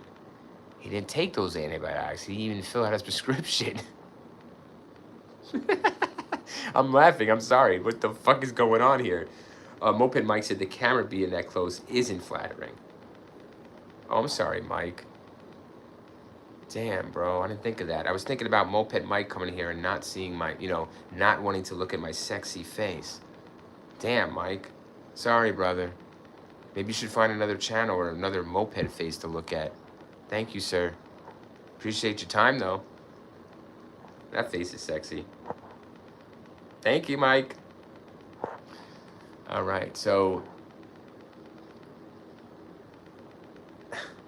Daryl Sweet says, so what? It's like a mystery that'll never be solved. The police need to reopen this case. Yes. Yes. I think it's probably still open over there. It's in another foreign country, So hold on a second, because this doctor's under fire. He's under fire because he could really be under fire for what happened here in this office, leading to Mittank's disappearance and possible death. Daryl Sweet says, let's get back to our work. I'm liking this so far. Great, man. Yeah, me too, man. Thank you, Daryl. Yeah, they're going to get the trolls, man, but, I'm the biggest troll of them all, so that's what they don't realize. Thank you, Daryl. Appreciate you, man. You're awesome. You really are. You're making this interesting, making me keep going, dude. Would have stopped a long time ago. Thank you, Daryl, for your interest and your time tonight. I appreciate it. Time is precious, so thank you. So what they're saying, like Daryl said, everybody, like Daryl Sweet was saying in the beginning, right? Daryl, you had your suspicion that possibly this even an antibiotic, non-narcotic, could possibly cause psychosis, and for Mr. Mittank to be in a very paranoid, bad state here, even delusional at points, in and out of lucidity. Reality is not. He's not based in it. That's the only reason. That's the only explanation to explain his irrational behavior, according to his friends, his family, and experts. We saw the footage, right? Does that look like someone normal to you? I don't know. He looked pretty normal walking in there. He looked pretty normal walking in there. But he didn't look normal walking out. But then again, he kind of did after he slowed down, after he got outside, right? Kind of just chilled, walked around, jumped a fence. Well, he climbed it and went over it. I wouldn't say he fell. He was pretty light on his feet. He was jogging out the door. He was good to go. Just chilling after that. The doctor says he didn't even fill his prescription to take out the fucking antibiotics, so there's no way he had side effects from the antibiotics. So his behavior couldn't have been a result of that. I can't think of a single reason why he left my office in such a panic. I'm still confused. His mother said that he had no history of mental illness. However, a mental breakdown caused by an undiagnosed mental illness has been discussed as a possible explanation for his conduct. Nowhere in this explanation is there a concussion. See, I'm going to put the phone down so I'm getting pissed. I'm angry because you got everything else on the table, right? They got mental health. They got possible side effects from medication. They got fucking gangs. They got fucking self-destruction. But they don't have concussion. Why? Because the doctor would be in big shit for misdiagnosing Mr. Mittank. And this led to Mr. Mittank irrational behavior and his missing disappearance and therefore his death. So, guys, a big thing is misdiagnosing. And if it leads to someone's death, guess what? Somebody's got to pay. Unfortunately, it's Mr. Mittank and his family. Daryl Sweet says, can we rewind to when he was trying to sleep? Did he sleep or did he not sleep? It didn't say he could have been doing something else that could have been caused this. Exactly, right. Was there another drug involved? Was there alcohol? Was there MDMA, ecstasy, crack cocaine? I don't know what's over there in Bulgaria, right? Where they're slipping in his drink. I don't know. You're right, Daryl. Did he sleep? if he slept and his concussion is that bad, you know, a motherfucker might not even wake up. So it sounded like he didn't even sleep that night, or that for 48 hours, you know.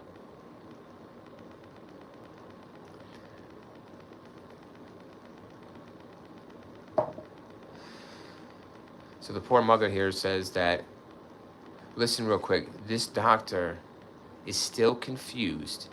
Listen real quick. So his behavior couldn't have been a result of that, because the doctor would be liable for that behavior.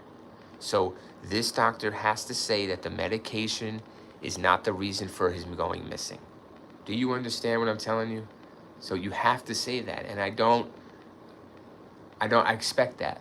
You know, I expect that. She says, I can't think of a single reason why he left my office in such a panic. I'm still confused. He's hugely confused. He's fucking baffled. The biggest mystery of this motherfucker's life, his medical career, is why this patient of his ran off and died and went missing. I mean, you know, he can't sleep at night, everyone. You can tell. He's highly confused. That woman listening to this rambunctious fucking outburst wasn't confused. She heard it all. I wonder what she really heard. There's no audio in that, and she's the only one close enough to hear from the CCTV and Mr. Lars Mittank and this doctor and the one construction worker. But they're not going to tell you the truth. And Lars is dead. He's dead. He's not living off in the Bahamas and on a Bella drink. His mother said that he had no history of mental illness, have a mental breakdown, whatever. It is also unknown what happened to Mittank. This is the second biggest question, right? It is also unknown what happened to Mittank after he fled the airport. With the police unable to determine Lars Mittank's fate, Sandra Mittank hired a private investigator, Andreas Gutik. He checked hospital records for patients without identification, but he found nothing. Yeah, Mittank had experience in hunting, fishing, and trapping, but there was skepticism about whether he would have been able to survive for long outdoors due to intense heat in the summers and lack of food. His mother expressed belief that he's still alive, possibly having lost his memory. Damn. Sorry, Mom. He's not. About a year after his disappearance, a truck driver thought he saw him hitchhiking in Varna. There have been multiple sightings of him in several other countries, but none have been confirmed. In 2019, a German truck driver gave a hitchhiker a ride from Dresden to Schautow in Oberhavel, Brandenburg. Where the fuck is that? Anyways, the driver became aware of the Mittank case later and said that the man with him resembled an older version of Mittank. Fuck out of here. The driver said that the man had long hair and a beard, and he said his eyes seemed tired and his cheekbones were prominent. Shut the fuck up. Mittank has been described as the most famous missing person on YouTube. By May 2018, less than 4 years after his disappearance, the security footage of him in the airport had been viewed more than 16 million times. You just saw it for the 16 million and whatever time together. The mysterious nature of the case has led to frequent discussions and the growth of numerous theories. The case remains unsolved. Mittank is listed as 180 centimeters, 5'11", with dark blonde hair. He has a scar on his left forearm. He's not a small man. 5'11" is about my height. So, 28, athletic, good shape.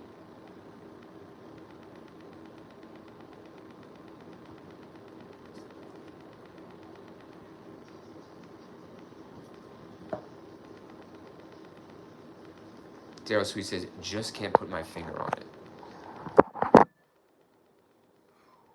Just give me a second, okay? Because with Mittank, there's something about Mittank's behavior that I find, I want to say telling, but Mittank,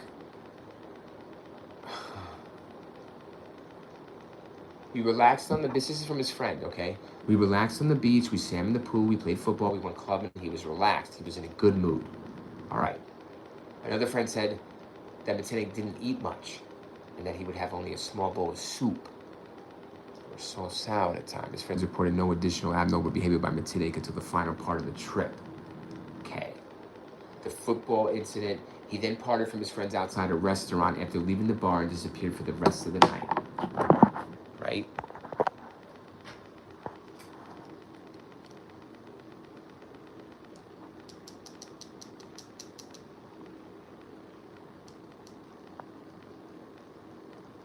You know what? I have a theory, but I know it's kind of far-fetched. Okay? It's far-fetched. Jeremy Clint says, so many more make disappearance than have made him views. Sad either way. Yeah, I mean, I don't know. He didn't have a YouTube or none, so I'm not sure what views you're talking about there, my guy.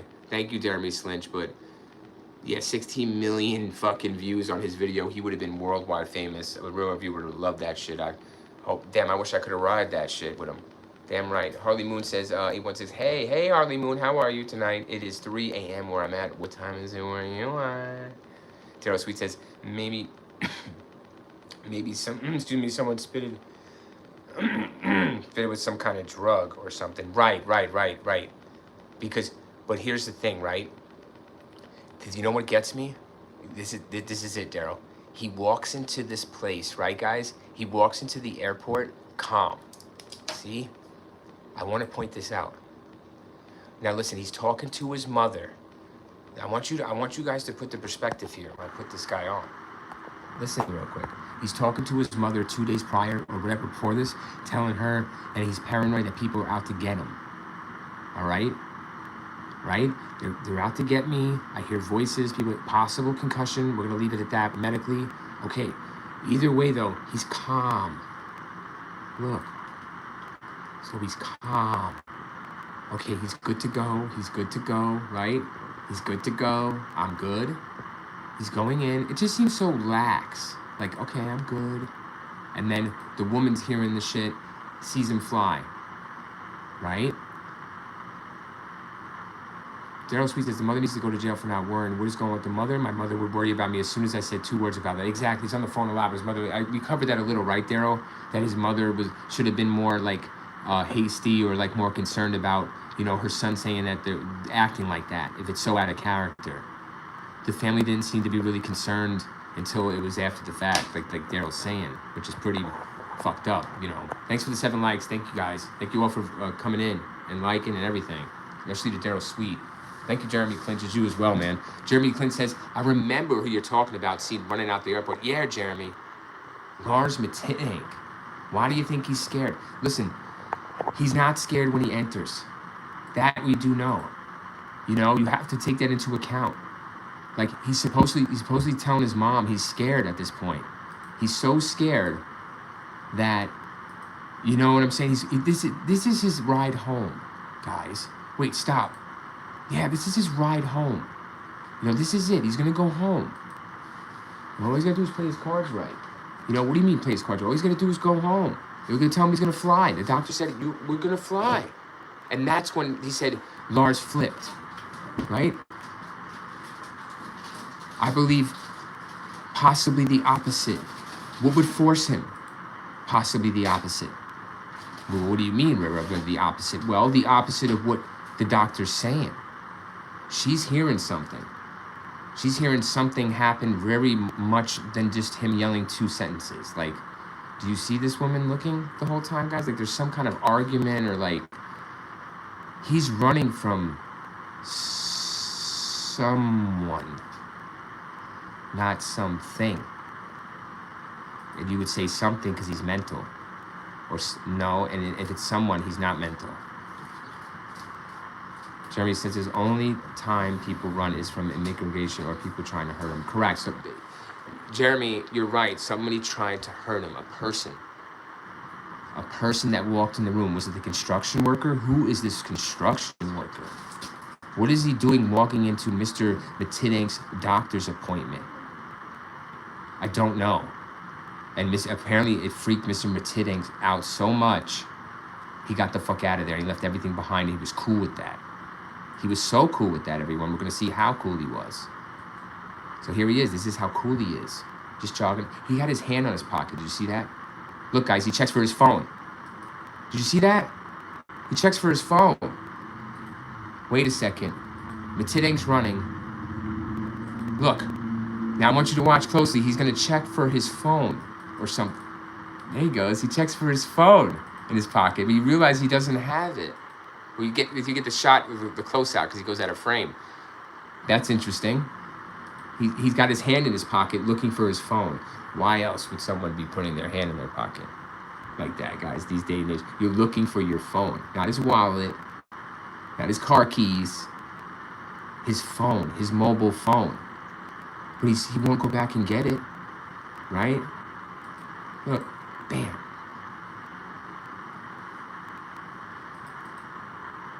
He didn't get that far.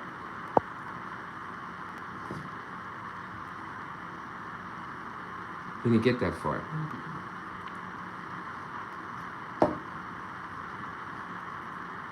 He didn't get that far, man. Got his hand in his pocket. See? So he's checking it for his phone. Yeah, what is it? Right, Daryl. Right, Daryl. Right, exactly. What happened there? Like, so.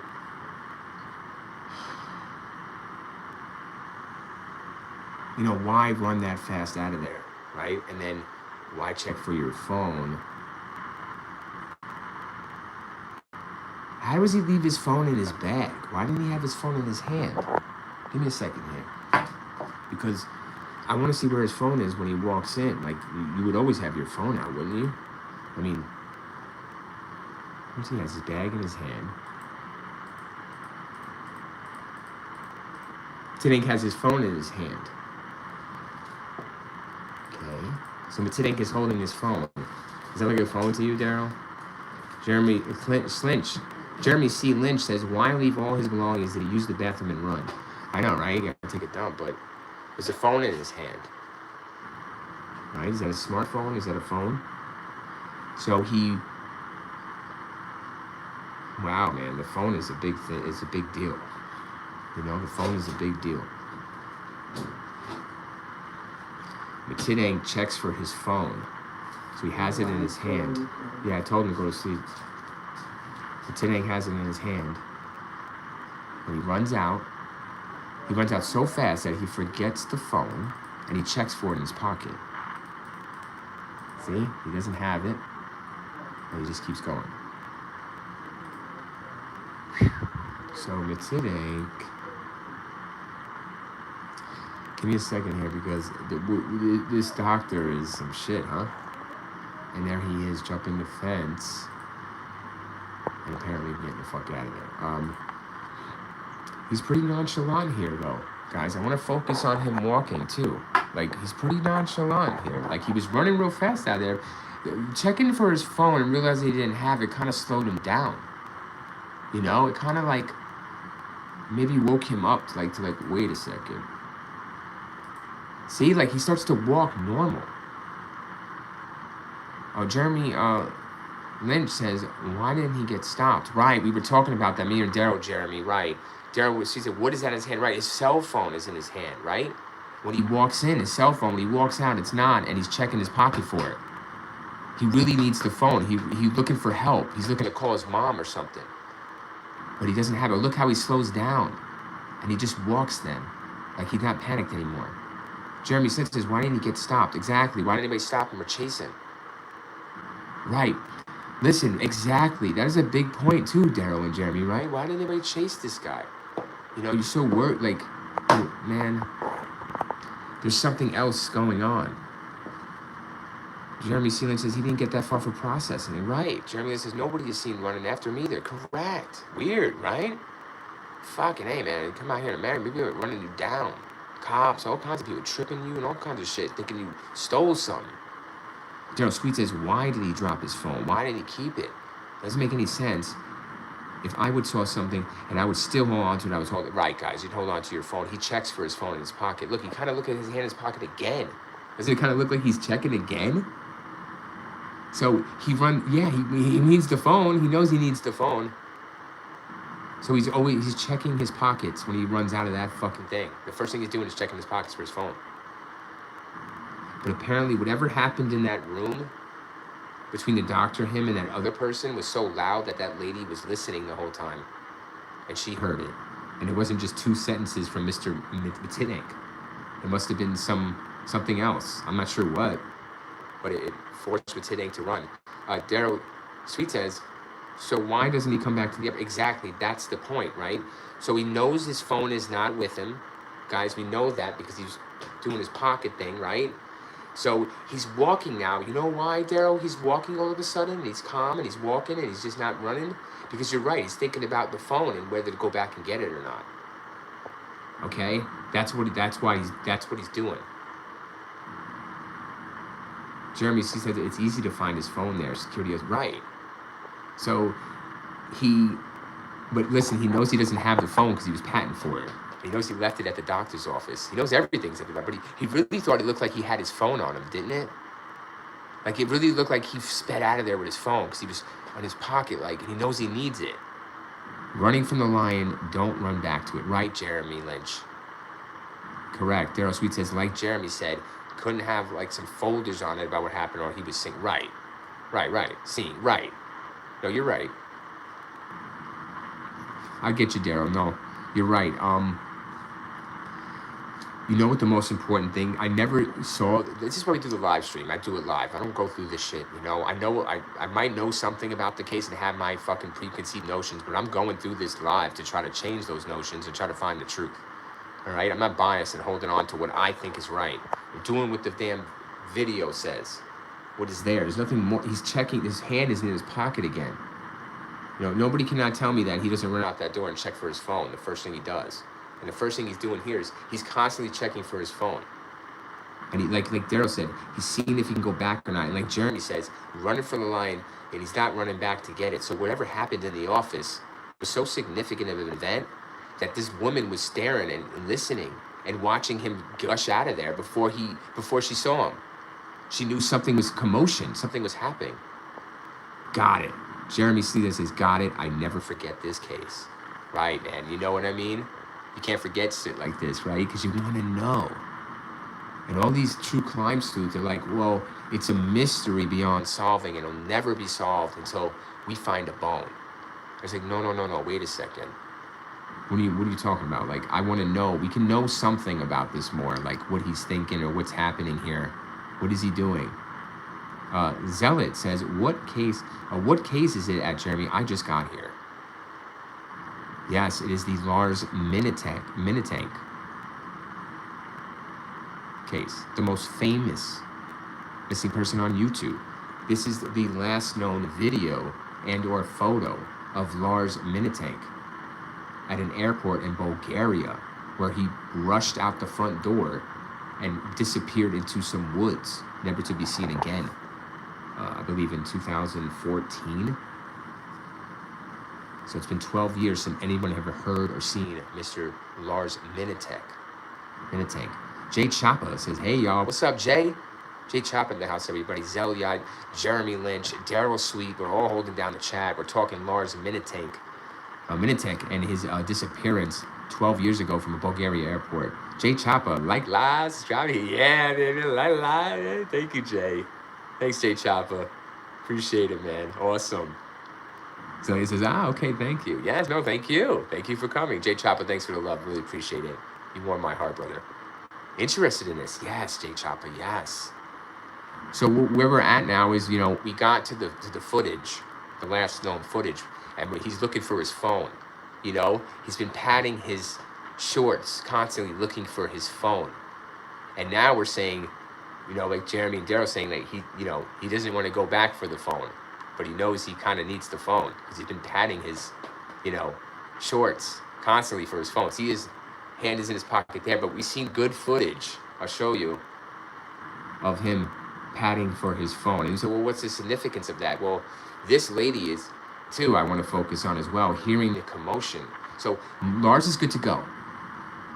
Daryl Sweet says, wait, I think I know what happened from this. Tell me, Daryl, type it up, brother. If you have the theory, if you have the answer, you think you know, tell me more. Please, guys, this is what we're here to do.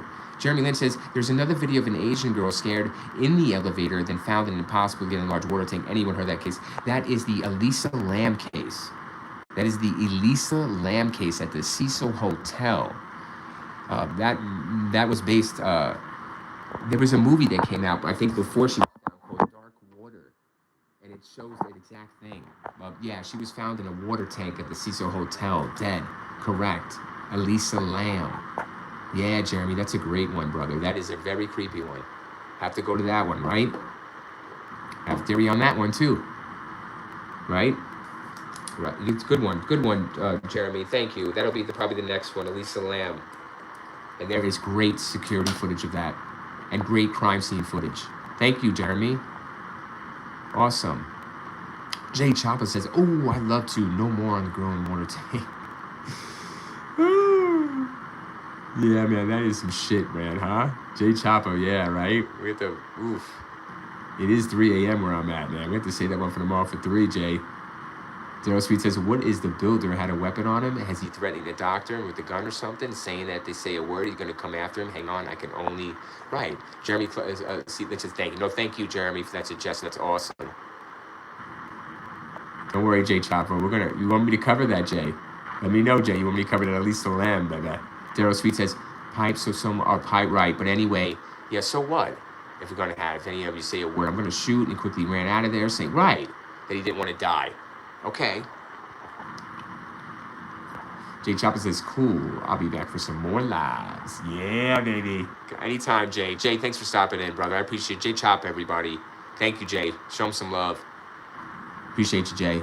Jeremy Lynch says, yes, please. Hell yeah, Jeremy. We'll go hard in this Elisa Lamb shit, dude. I'm telling you. I think I'm gonna surprise you on that one, brother.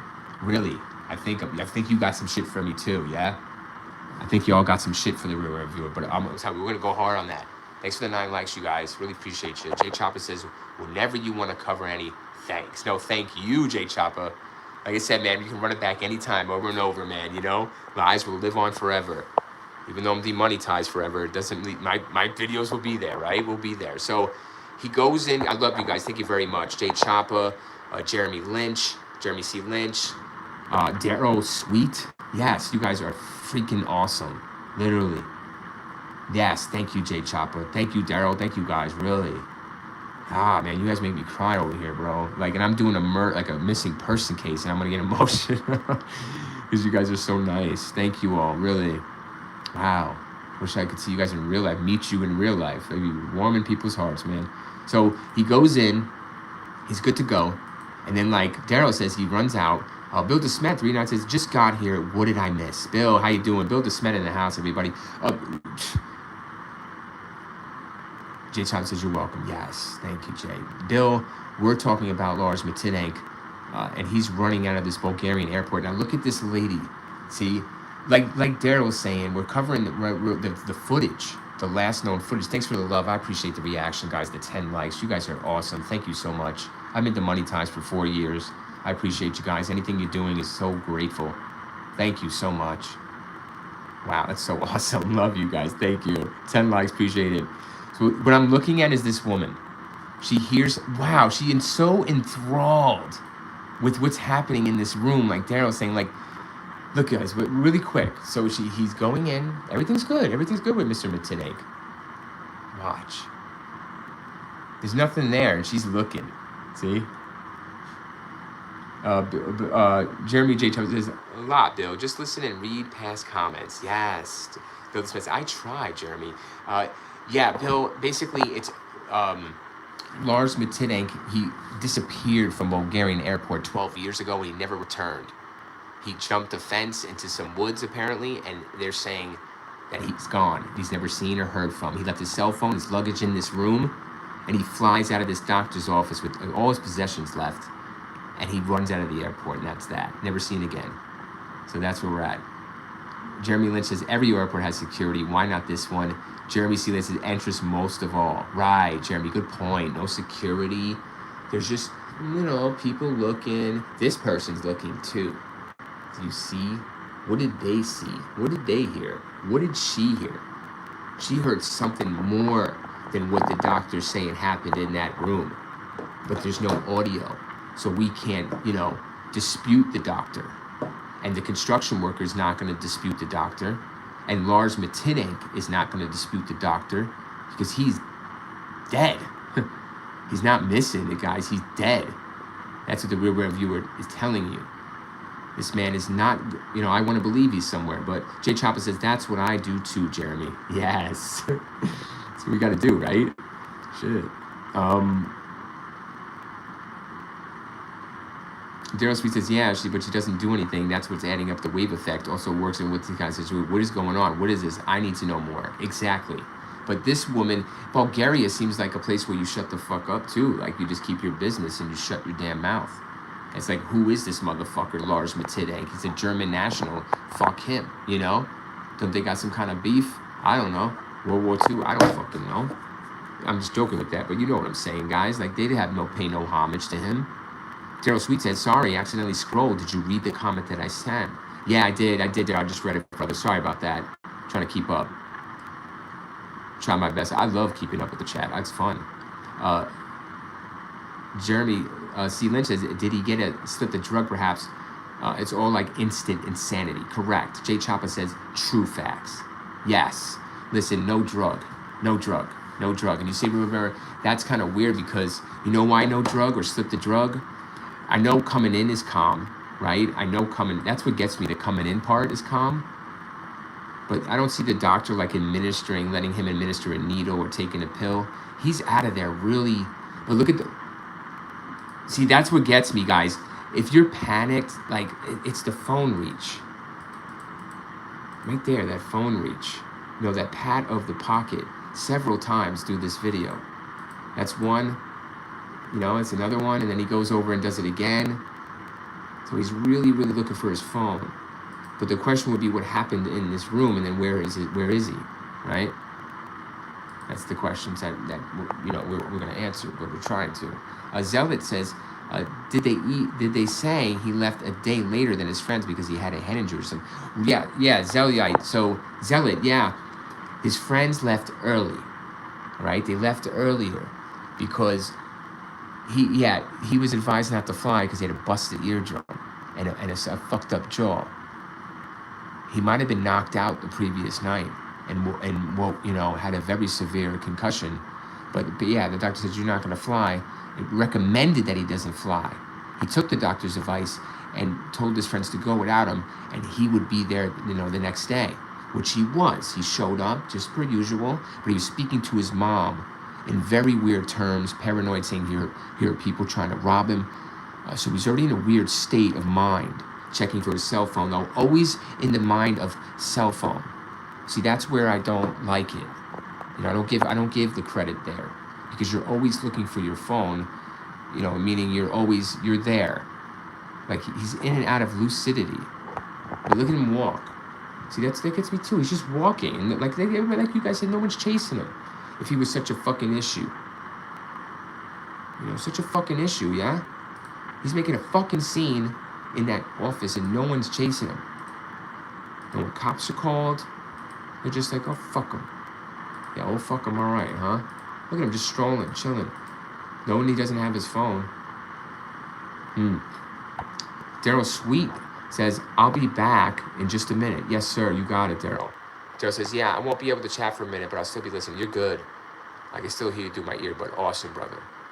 Zelliot says, they wanted his organs. Jeremy Sealand says, I've had several severe concussions, and it really can fuck up the mind for 24 fucking hours. There we go, bro. Yes. Yes, thank you. Put the camera back on for a minute. Thank you. Yes. You're right. Jeremy C. Lynch had several severe concussions, and it really can fuck up the mind for 24 fucking hours. And he's, you know, he's at the pub, y'all. So he's drinking, y'all. You know what I mean? He was drinking the night before. He's fucking whatever. It sounded like he got knocked out by these guys, maybe kicked in the head, you know, punched and shit. Motherfucker had a fucked up jaw and busted eardrum, guys. That wasn't a little scrap. Daryl Sweet says, all right, I'm back. Daryl, welcome back, brother. Thank you. Jay Choppa says, Zelliot's probably. Add Zelliot's probably. Probably. Add Zelliot's probably. Milton Perez, hey, moral of the story. Do not fall out. Do not fall when you're out of hometown. Yeah, right. Do not fall when out of town. Yeah, right. Don't fall. Don't get in a fight. Don't mix it up with the locals. Jeremy Sealand says, and TBI, Jeremy says, mix with drinks worse. Well, yeah, man. I mean, anything is you know, you can't dispute the footage you know, like in how he's acting before, right? And even though he's speaking to his mom, like, well, worried, right? Like, Mom, I hear voices. That's some weird ass shit. But then he's cool going to the airport the next day. He's straight. He wakes up if he does sleep. I don't know if he's sleeping.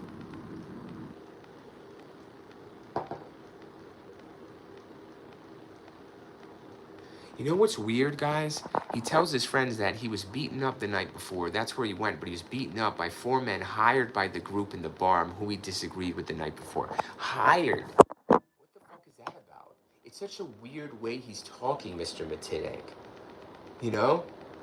Like, this is weird. Like, he's getting fucking weird. All right, thanks for 11 likes. I appreciate you guys. Gerald Sweet says, I like your boot club. Thank you. I vape too much, man. I like to vape. I vape better than fucking stogies, man. I be vaping like a motherfucker. So, I try to be as safe as possible, obviously, but hell, you gotta do what you gotta do, right?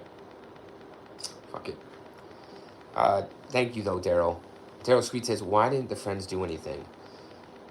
Jeremy Sealand said, that's how confusion comes in, and it really does damage. I had Iverson 15. Over 15, sorry. Yes. I thought you said the Iversons, the answers. I was like, damn, I had those shoes too. Jeremy Sealand says, over 15. That's fucking nuts, Jeremy. And then it'll help. It'll help the two, right? You said it will happen. But yeah, why didn't the friends do anything too, right? But you guys are right. You know, there's a lot of... I'm vaping here too now. Yeah, let's go, boys and girls. Yeah, man, fuck it. You know, we got to do convenience is key, guys. Convenience. It's all about fucking... We could do more streaming. We don't have to go nowhere, right? We just do what we do, you know? Boom. Done. Done. That's why the vaping was probably the greatest creation known to man, you know, besides, you know, you just sit and do it. Jeremy C. Lynch says, yeah, Jay, we're doing it, chat. We're doing it. Jeremy G. Lynch says, and 3 TBI from car crashes, and it's a memory loss for days at times. So you know, Jeremy, that this is possible, that concussion is possible. We read it online, possibility he had a concussion and an eardrum busted at the same time simultaneously, thereby misdiagnosed or not diagnosed by the doctor. I would say misdiagnosed, hence the antibiotic for a possible infection for the busted eardrum at a later date to prevent an ear infection. It didn't sound like that as actually preventing it. You would have to already have the infection to take an antibiotic. Why would you prescribe an antibiotic for someone who doesn't have an infection? To prevent an infection? I doubt that. Please, what the fuck? Then I should be taking antibiotics every day so I don't get a fucking cold. Jeremy C. Lynch says, for sure. Thank you, Jay. Jay Chapa says, I've got 5% 100K plus watermelon. Ooh, that sounds like a good-ass flavor. Jay Chapa. That sounds beautiful flavor. 100K plus, bro. This is only a 30K, I think, man. I could fucking use 100K. Daryl Sweet says, what if he has brain trauma? Exactly. There's some brain trauma. I think he has moments of lucidity, Daryl, where he's like normal for this walk in, and then all of a sudden there's a freak out, you know? It could be the doctor is telling the truth, and he's very calm and he's collected in that room, and that this person walks in, this random person, and it throws Mr. Mittank into a panic. Because, yeah, I would be in a panic too if somebody walked into my doctor's appointment. I don't know who the fuck it was, you know? I already think people are chasing me. Jeremy Lynch says, then after last crash, I developed epilepsy. Yes, I have a friend who had epilepsy, seizures. King Arthur says, those eyes have seen a lot of CP. Oh, I thought like trauma. Yeah, they've seen a lot of trauma. But thank you, King Arthur. I appreciate your time, sir. I love the name King Arthur. One of my favorite, underrated movie. Clive Owen, right? So, but we're looking at, unfortunately, we're looking at Mr. Mittank, Lars Mittank. But thanks for your time, everyone. I appreciate you guys coming in, really do. Talking this Lars Mittank case. Where is Lars, everybody? Where is he? King Arthur says, staying strong, brother. You stay strong, bro. I appreciate you, King Arthur. Fuck yeah, bro. The only knight is King Arthur. What a fucking name. Thank you, King Arthur. You stay up, brother. Appreciate your time tonight, man. Thanks for coming in, shouting a holla. Appreciate it. Daryl Sweet says, can we please keep going? How long is the stream going to be? You want to keep going? I'm at 29% charge, my friend. You want to keep going? It's about 4 in the morning. You ready? I'm going to finish up a little more. I'm not done just yet. I have a little bit more in me. because Lars deserves a little more. You know, he deserves a little more. I want to know, what I do want to cover is what happened to him. All right, a little further. But yes, Daryl, we'll keep going, my friend. Anything for you, Daryl. Daryl said, my friend, just plug it in. That's why they invented charge cards. Some underscore dude says 4 in the morning. Are you in Guam? No, I'm not in Guam, man. I'm in America, unfortunately. I'm gonna go get the charger. Yeah, I'm in America, man. Kind of sucks, but you know what we do.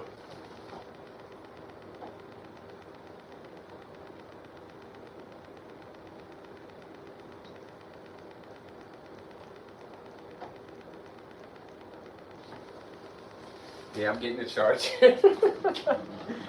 Oh, I love it. Daryl in the house. Telling it how it is. Get the fucking charger, Real Ram Reviewer. You got a job to do, Real Ram Reviewer. You got to stream, motherfucker. You ain't stopping this, Lars Mittank. You know, you got to hit us with another one, too. I might.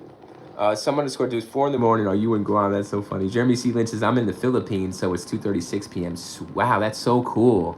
Like, you know, how we're living in different dimensions, basically. Different fucking dimensions. I will be at 2:36 in about 10 hours from now, you know? And you'll be at 3 a.m. That's cool, Jeremy. Daryl Sweet says, yes, I am Guam. I'm crazy. I guess I just like the stories. No, you're not crazy. Stop now. You like the stories. That's great. And I like that you like the stories from me. You know, giving the Real Ram Reviewer your ear and time means a lot to me. So I'm not gonna waste it with bullshit.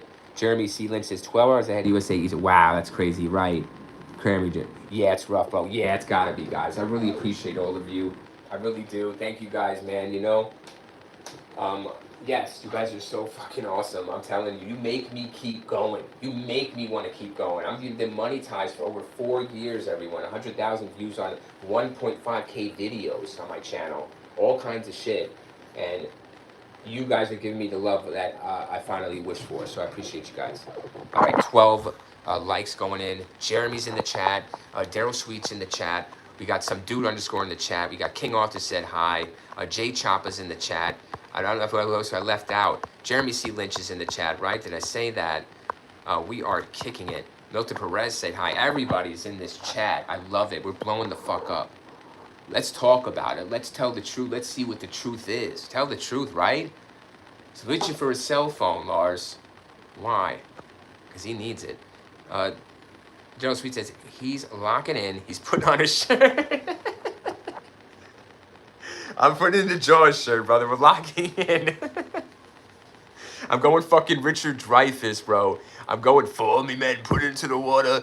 12 men came out. 4 men went into the chat. 1 came out. At 1 in the morning.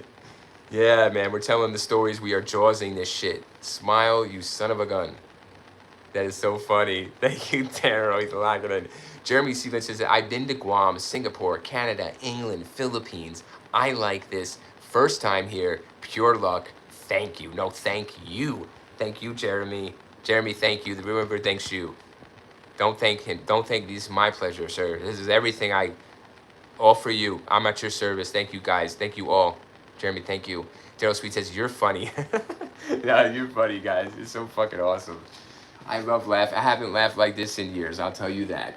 Viewer, one hell of a life, right, guys? We all live one hell of a life. It sounds like you guys have been through one hell of a life, and I love it. That's why we connect, you know? That's why there's a connection. Found each other through the internet.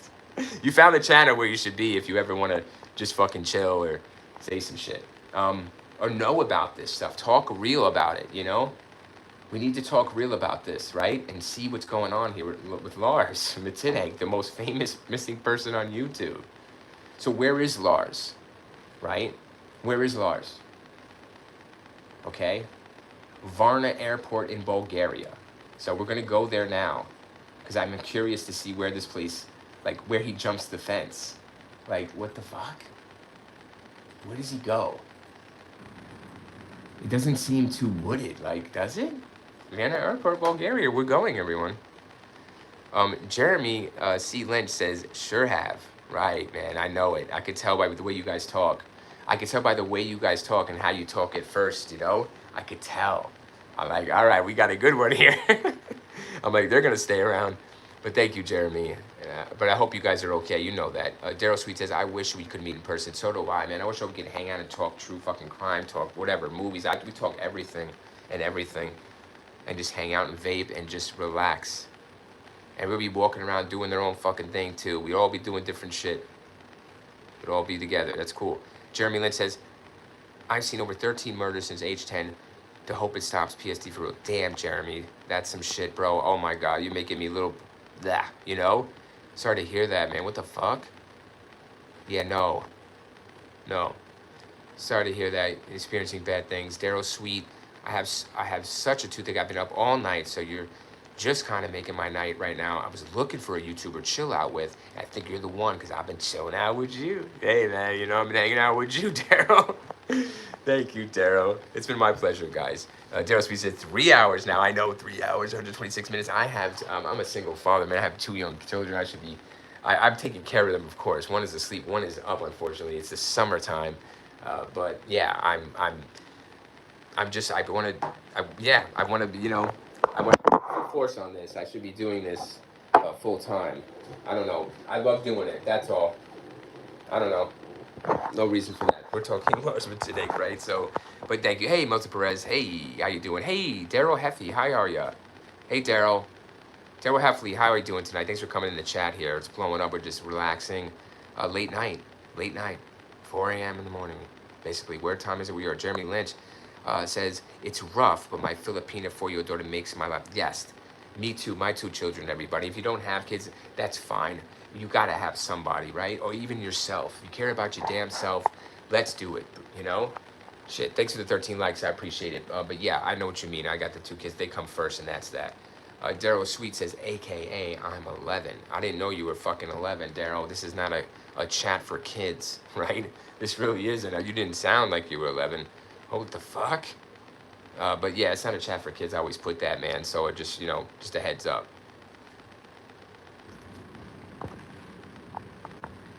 Oh man, everybody's coming in. Jake G, 8484. I like your vibe. I'm gonna touch myself while I watch. Oh, please don't. There is other websites for that, and I'm sure you can find them. All right, man. But I appreciate your time either way, and I do appreciate you liking. All right, taking time to. So, is Varna Airport good? No, wait. Varna Airport is the 3rd largest airport in Bulgaria. So we're gonna get directions there. I'm gonna click directions because I want to get a top down, or I want to get some kind of street view. Wow, we gotta go to Google Earth. I can't believe I'm going across the earth to where Lars was last seen. Okay, take us there, wherever. Well, I'm taking you there, all right. On my iMac 2009. Yes. Shit, I can't go there? Why am I not there? Well, apparently I can't go there, everyone. I thought I was going there. Nope, I'm there. Okay, here it is. So here's the airport. All right, where he disappeared from. Damn, I should hit my damn pants. It's a top down. If for some reason I can't get to the street level, you know? They never put me on the damn street level. I can't get to the street level, y'all. I can only get a top down aerial view. And I'll show you if I see, we're gonna see the wooded area. But I wanna match it up with the video and see. Jeremy Lynn says, bye, Jake. Yep, bye, Jake.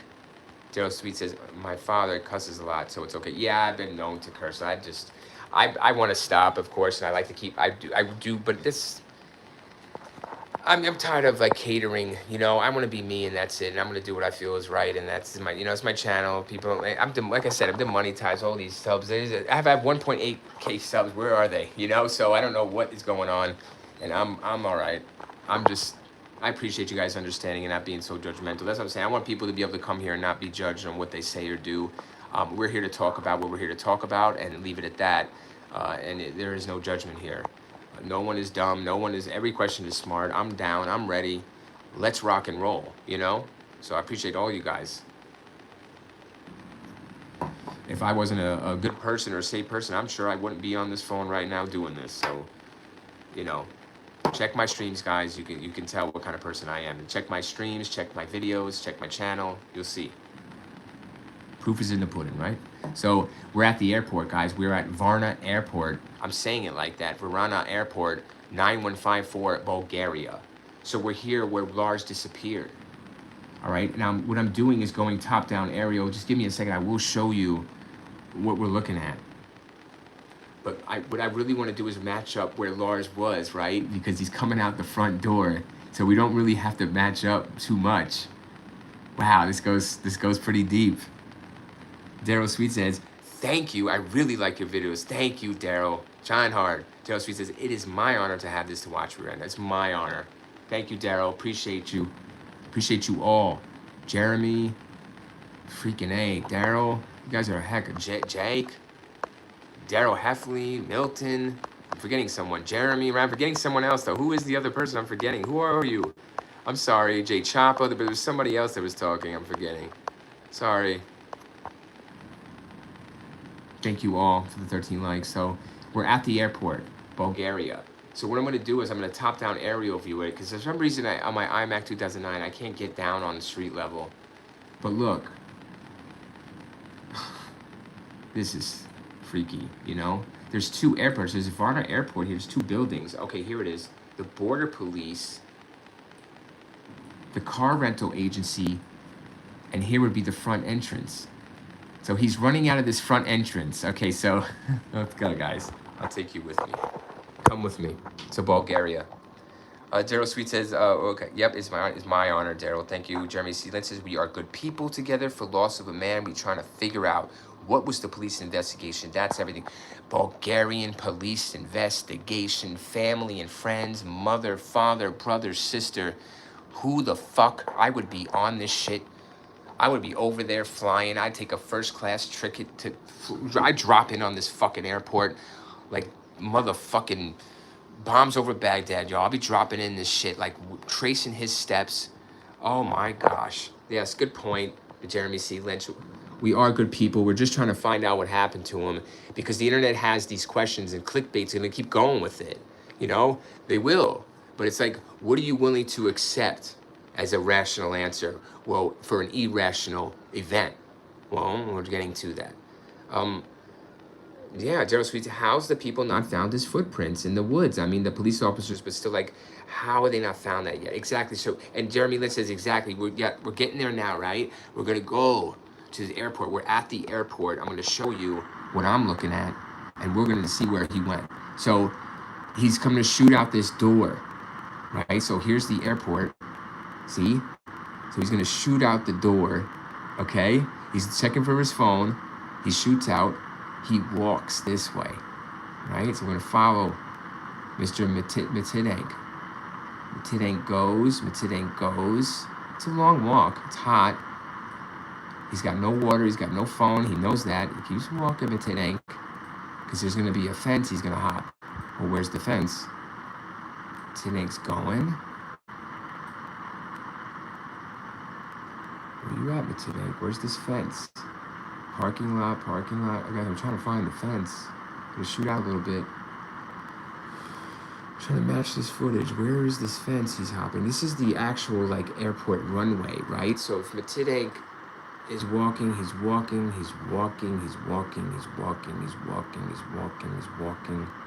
Where's this fence? He's walking. Where is it? I'm missing the fence. Is that the fence? What is that?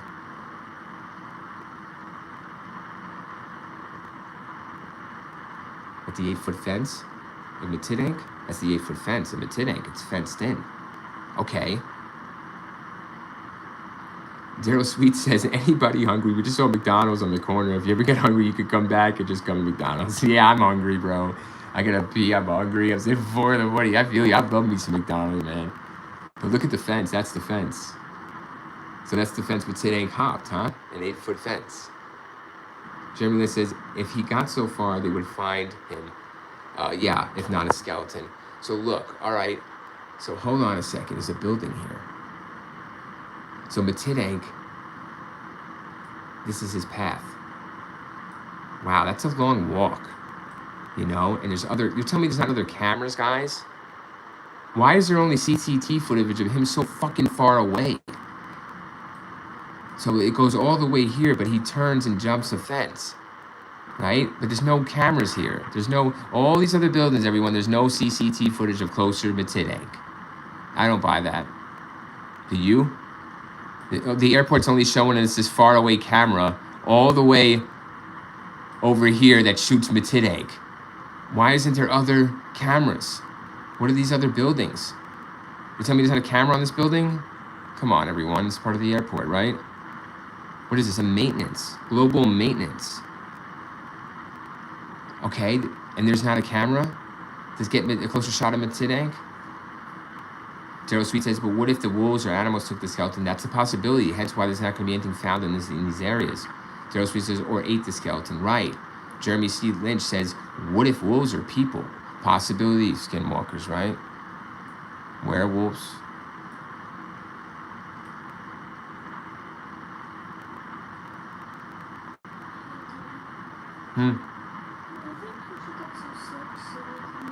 I will, son. I love you. I will. Love you, son.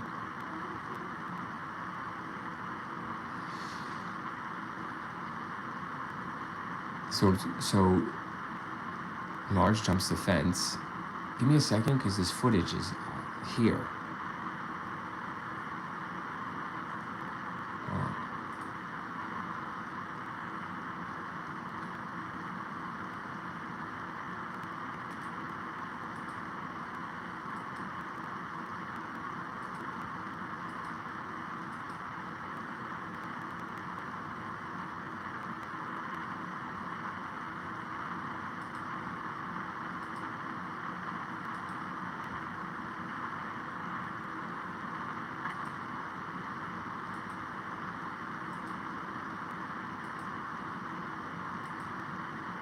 All right, hold on a second. He jumps the fence. Where the fuck is he? So he jumps the fence here. Right? How about here? Gotta be around here, right? So he's...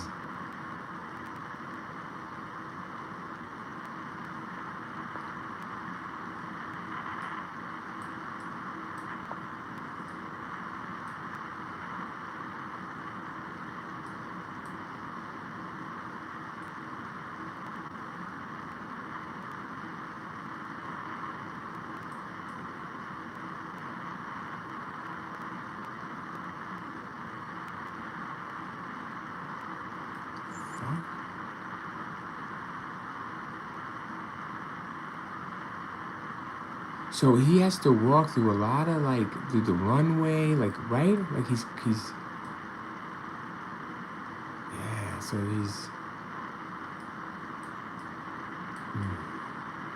I'm not sure where he's going here, like, right? So he goes, nothing but field. But there is highways, you know?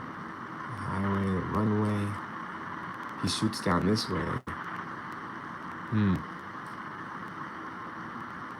You know what I'm really looking for when I'm looking through his path beyond that CCTV? First, I'm wondering why there isn't any more CCTV, you know, that's closer. That's my first question. Well, the second is, did he fall into something and he was covered over? Like, there's no way that he's, like, in a wooded area trying to survive for days. You feel me on that? So he's fell. He's somewhere buried underground. Why isn't there some kind of, like, you know what I mean? Like, he fell, or he's not off surviving off the elements for a week. He's not hit by a car. You know what I mean? He's not living in Costa Rica. So from this point that they show us the footage, we lose him. So we lose him in an industrial, you know, somewhere in these areas. He's fell in something, or there's a lot of places to die, I'm sure. He's very disoriented. Yes, maybe. He's not disoriented enough to not check for his phone. Look at this shit, you know, like, I think he was, hold on, I'm gonna read the chat. I just lost myself from where he was. Yeah, see, the airport, he runs down the airport like that, and then he's gonna turn here, because he has to hit the fence, right? Because this is no fence, this is the runway. He goes beyond that, beyond, all the way over here. This is where he hops the fence, right? Right over here is a fence. So he's hopping this fence. And then he's gonna walk, wherever he walks, it's this way, right? And there's plenty of, there's a runway, there's a road, like what the fuck? Yeah, remember that in the video? There's always industrial shit, you know? Look, like there's always some buildings here. Yep, buildings here. I can go with that. Okay. The fence, the industrial buildings. These planes are not on the runway. These are, really? What's this? What is all this here? This is probably lonesome. You know, that's kind of lonesome. What is that area? This area is pretty lonesome. It's like a graveyard for airplanes. Right, guys? Graveyard for airplanes. I wonder what year this Google Earth is. Graveyard for airplanes. A lot of places to chill for a hot minute. A lot of places to fall in. I don't know what's underground. I don't know what's going on there. Maybe easy accidents can happen. You know, Mr. Mittank, what is that? It's like a pit of some kind. A dirt pit. I don't know how deep that hole is. I don't know what the fuck they're doing over here. Look there. He's coming off there in the bang. If he survives any further, guys, you know, he's alive. He's going to be alive. Zeliot says, plenty of ways to get rid of an entire body. Never trust any with the pig farm. Good question. Good point. Jeremy Lynch says, if wolves are people, I mean, murdered and no trace. True. Gerald Sweet says, if I was a werewolf or skinwalker, I'm whipped out of the honey badger. They're going to rip full cast iron bullets. He ain't going to be running after I pump his gut full of lead. True that motherfucker.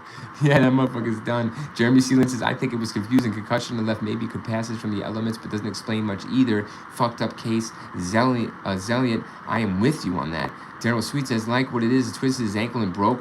You couldn't go anywhere, and that's how he died. Possibility, yes, jumping the fence.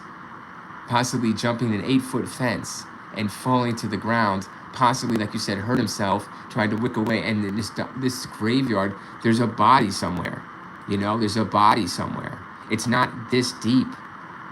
You know, it's not like that. You know, it's very close range. Mr. Mittank is close, but they're not going to listen to the reviewer. Fuck me. Daryl Sweet says, yeah, right, he broke his ankle from the fall of the fence, and he couldn't get too much further from there. Jeremy, and he couldn't call for help. He has no cell phone. He couldn't scream. Nobody went to search for him. Nobody gives a fuck. They left him. He's close. Close range in this area. This is the fence he jumped. It's very close. Mittank, like you have a good point on the hurt there. Jeremy said they would have found him exactly in body or buried alive. Jeremy said so much empty space. Correct. You can't hear nobody scream. He's got no phone. No one looked for him. He's dead. In this area. Why would he be? If he's walking any further, guys, he's alive. You know, he's hitting civilization, right? Over here, he's hitting civilization. He's in the highway. You know what I mean? Some civilization over here. He's hitting some civilization. Like, he didn't get that far. Look, civilization. Like, he's not living in the woods, man. He was checking for a cell phone, guys. He was apparently aware that he didn't have a cell phone, so he wanted some kind of assistance. He went to the doctor. You know, he was checking for his phone. I would say in this area, honestly, there's no other area to be. Because like you guys are saying, the animals would have seen it. We would have seen bones, would have been found. Where's the search party? But there isn't any. It's hard to find. You know, like the Elisa Lampkins are saying, just found in the water tank. You know, inside of something. How did she get in there? Why did she go in there? Well, same thing with Mr. Lars Mittank here. I don't know why. Like, I know why, but the point is where, you know? Where is he? And he's here. He's not far. Jeremy Sealand says so much anticipation. How many gates fence in? Can he climb? Right. I don't know. I'm not ground level on 4. You know, I wish I could get ground. I'm on an aerial shot. Zeliot says, do they not have search dogs there? They couldn't track his scent. He left his stuff. Correct. Well, Bulgaria, I guess, isn't known for their police work. Jeremy Sealand says, right, no proper investigation. Correct. He's a foreign national. He's a German. They don't give a shit. If anything, they're going to get sued for malpractice by the family because they misdiagnosed a concussion possibly once they find the body. But now if they find the body, it's only skeletal remains. You'll find nothing of cause of death. You'll find nothing of cause of death. Zelia said, this is why I don't leave the U.S. Yeah, I mean, whatever, right? Hey, Daryl Sweet says, I feel bad for the family how to get told that. Yeah, but he was telling his mother that, he was having issues. Right. True. But listen to me. The body remains, is a bone is in this area. Is in the area close to where he disappeared, where he's last seen on footage. If there's no other known footage, then they're not lying to us, the Bulgarian authorities. If there's no footage from this area or over these cameras. There's no cameras on all these buildings. This looks to be a graveyard, an airplane graveyard. But no cameras, then fine. Mr. Mittank was hiding.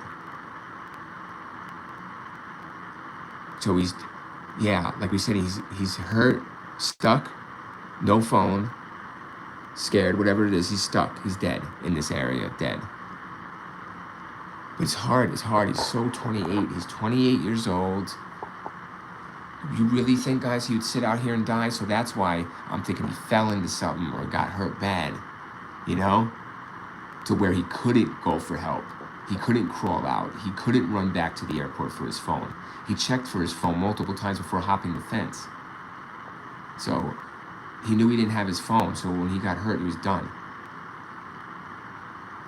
Joe Sweetsmith, what is he inside of the phone playing to look for food? One of the possibly, yeah, people do, like in his state, possibly. Jeremy said, I think we solved it. You think so, Jeremy? Do you think that's true, Jeremy?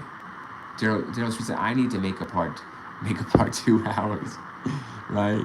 I mean, to make a part 2, yeah. What do you think, though, Jeremy? You think is that reasonable, everyone, to what we went through this whole night? Yes, bones, yes, bones, right? You find bones. There's bones somewhere here, on the property. Good question about the dogs, guys. Good question about the dogs and the investigation itself. But damn well, from everything we read, fuck the Bulgarian. They ain't doing no shit like that. They don't want to find Mr. Lars. Bring more problems to them if they found Mr. Lars. It's better this way for the Bulgarian police. So I said the smell alone would have gotten noticed. No, it would not have. A lot of roadkill, a lot of dead animals. That shit travels, yeah, but it's passed on. The smell of animals, they ate them.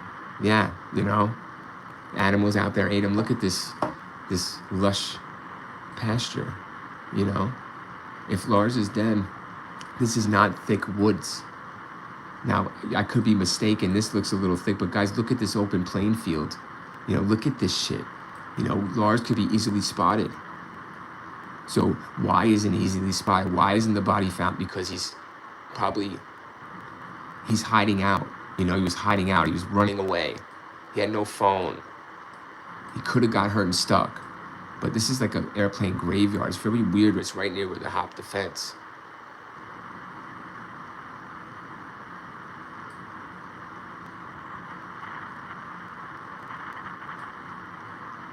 So he gets smaller and smaller as that video goes on and on. And he hops it, whatever.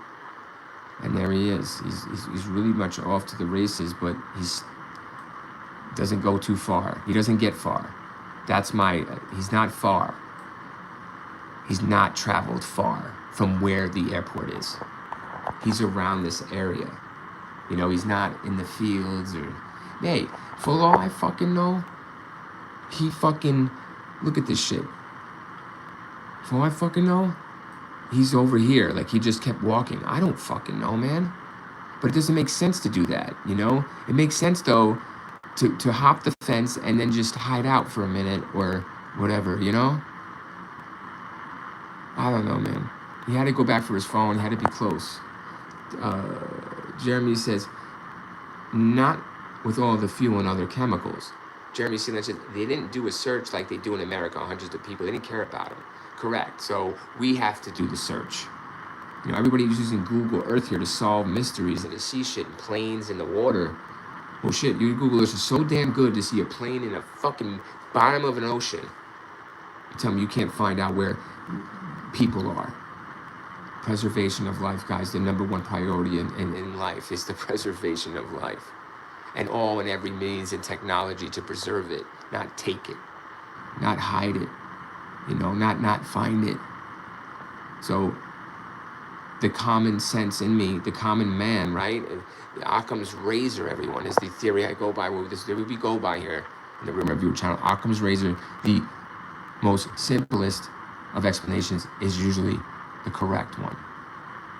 PM here, right? Exactly. Since we have the same time, it's 4:05 right now. And yes, it is, Daryl. Thank you, Jeremy. PM there, right? Yeah, 4 o'clock. I will be going in a moment, guys. I appreciate all the 12 likes and all the convo, but Jeremy, honestly, right, guys? I think we did come to some kind of like not 100. I'm not 100% satisfied. I'll never be 100% until they find the remains around this area. It's not. The remains aren't up in space. The remains aren't in someone's house. The remains aren't. They're close. We did, brothers. Okay, good, Jeremy. Thanks. Yeah, I figured we did some good things here. So, some great things.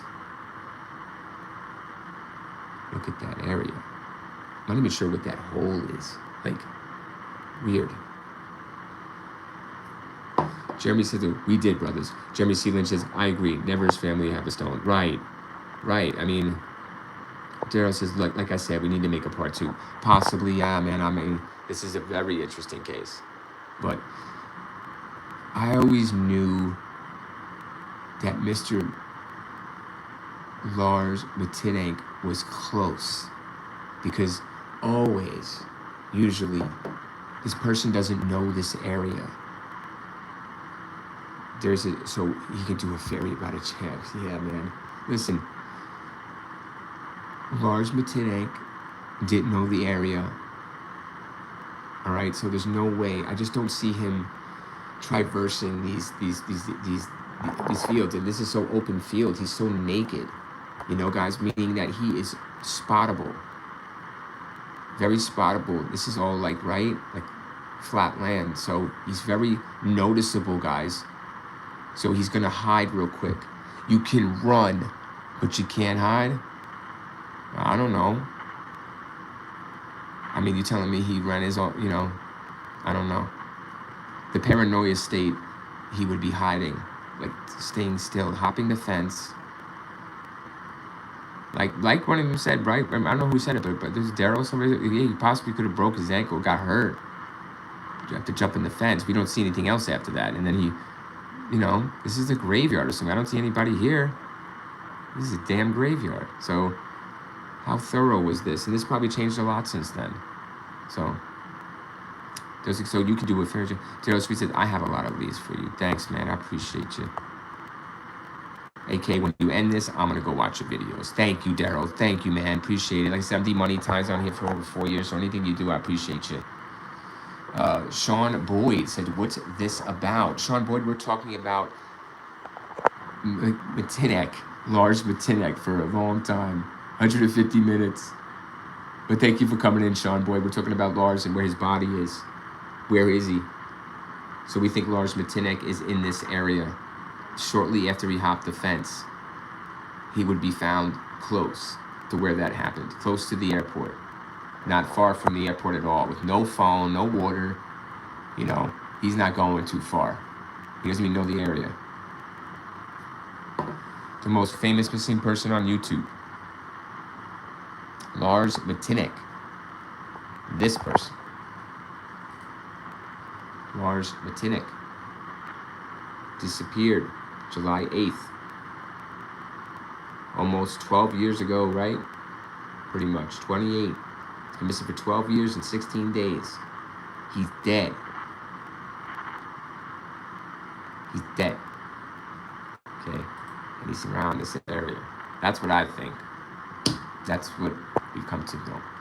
All right, Jeremy says, get some sleep, bro. Nice to meet you, and hope to see you next episode on that Asian girl from Elevator to Water Tank. We'll do an Elisa Lamb. We're banging that shit out tomorrow, first thing in the morning. Thank you, Jeremy, for the suggestion. Thank you for all the support. Sean Boyd says, oh shit, that dude from Germany. Yes, run it back, run it back. Trust me, run it back. We did a lot of good work here. So I want to thank everybody. I want to thank Sean Boyd. Hey, Sean, thanks for coming in at the last second. Jeremy C. Lynch, really want to thank you. Daryl Sweet, thank you. Zeliot, thank you. Zeliot, and everybody else. Jay Choppa, thank you. And just thank you to everybody. Really, I want to thank you all by name every time I talk to you. Thank you guys for this great stream. And just, shout out to all you guys in Lars Mittank. We found out, I think, we did some pretty good work here. And I'm sleeping a little bit gooder tonight about Lars Mittank, everyone. What he is and what happened to this poor man. All right? A little bit. Not much, but a little bit. Like you said, maybe a part 2, because I'm really pissed. This just sucks. Damn, Lars. All right, yep, bye. Daryl Sweet, by the way, do you have Discord? Yeah, I don't use Discord, but I do have a Discord, but I don't really use it for communication. I just have like a business email or something, but I'm on here every day on live streaming, so yeah, I don't have a Discord. I'm sorry, Daryl. Yes, Sean Boyd. Yes, sir. Thank you. What time are you going to... Tomorrow morning, East Coast time. I will be on by 1 or 12 or earlier. 12 p.m. Eastern. I'm doing Elisa Lamb. I'm going to be on it tomorrow. 12 p.m. East Coast, American time. Jump the fuck on if you see me. I'll be here. I don't give a shit. I'm streaming Elisa Lamb, and I'm going in on that. Hard. You're going to get lost in the water tank with her. No, but sorry, Daryl. Yes, Jeremy sees that. What time is that for Eastern time? I subscribe. Thank you for subscribing. I'm demonetized, so anything you do is appreciated. So I appreciate it. Jeremy, it'll be 12 p.m. Eastern, American time. 12 p.m. Eastern. All right? Lunchtime. I'll stay up. Oh, that's fucking sick, Jeremy. Get some rest, brother. Get some rest, man. We're going to need you, Jeremy. I'm going to need you sharp. Brothers, I'm going to need you guys sharp. You got to get rest. Need you sharp. Daryl says, what? What about North Carolina time? Oh, it's just East Coast. Same time. I'm on the same, right? I'm on pretty much the same time, maybe an hour behind. We're good. Jay Chop, Jeremy, we're all good, right? Everybody's good. Sean Boyd, we're good. Nice, yes. We're covering this. I'm telling you, this Elisa Lamb is going to be very interesting, guys. This is one of the most freakiest, weirdest cases we're going to go through. All right? So stay tuned. All right, everyone. Thank you so much. Have a good night to everyone that came in and out. Oh, Jeremy, thank you. Yeah, it will be. You know it. Jeremy knows his stuff. I love the Real Rim Review. You guys know, the Real Rim Viewers, supporters, audience, fans, whatever you want to call you, you guys are this knowledgeable. You just know your shit. You won't be pushed around. All right, good night, brothers. Yes, great chat. We'll see you all tomorrow, all right? Everybody take care. What a fucking phenomenal stream.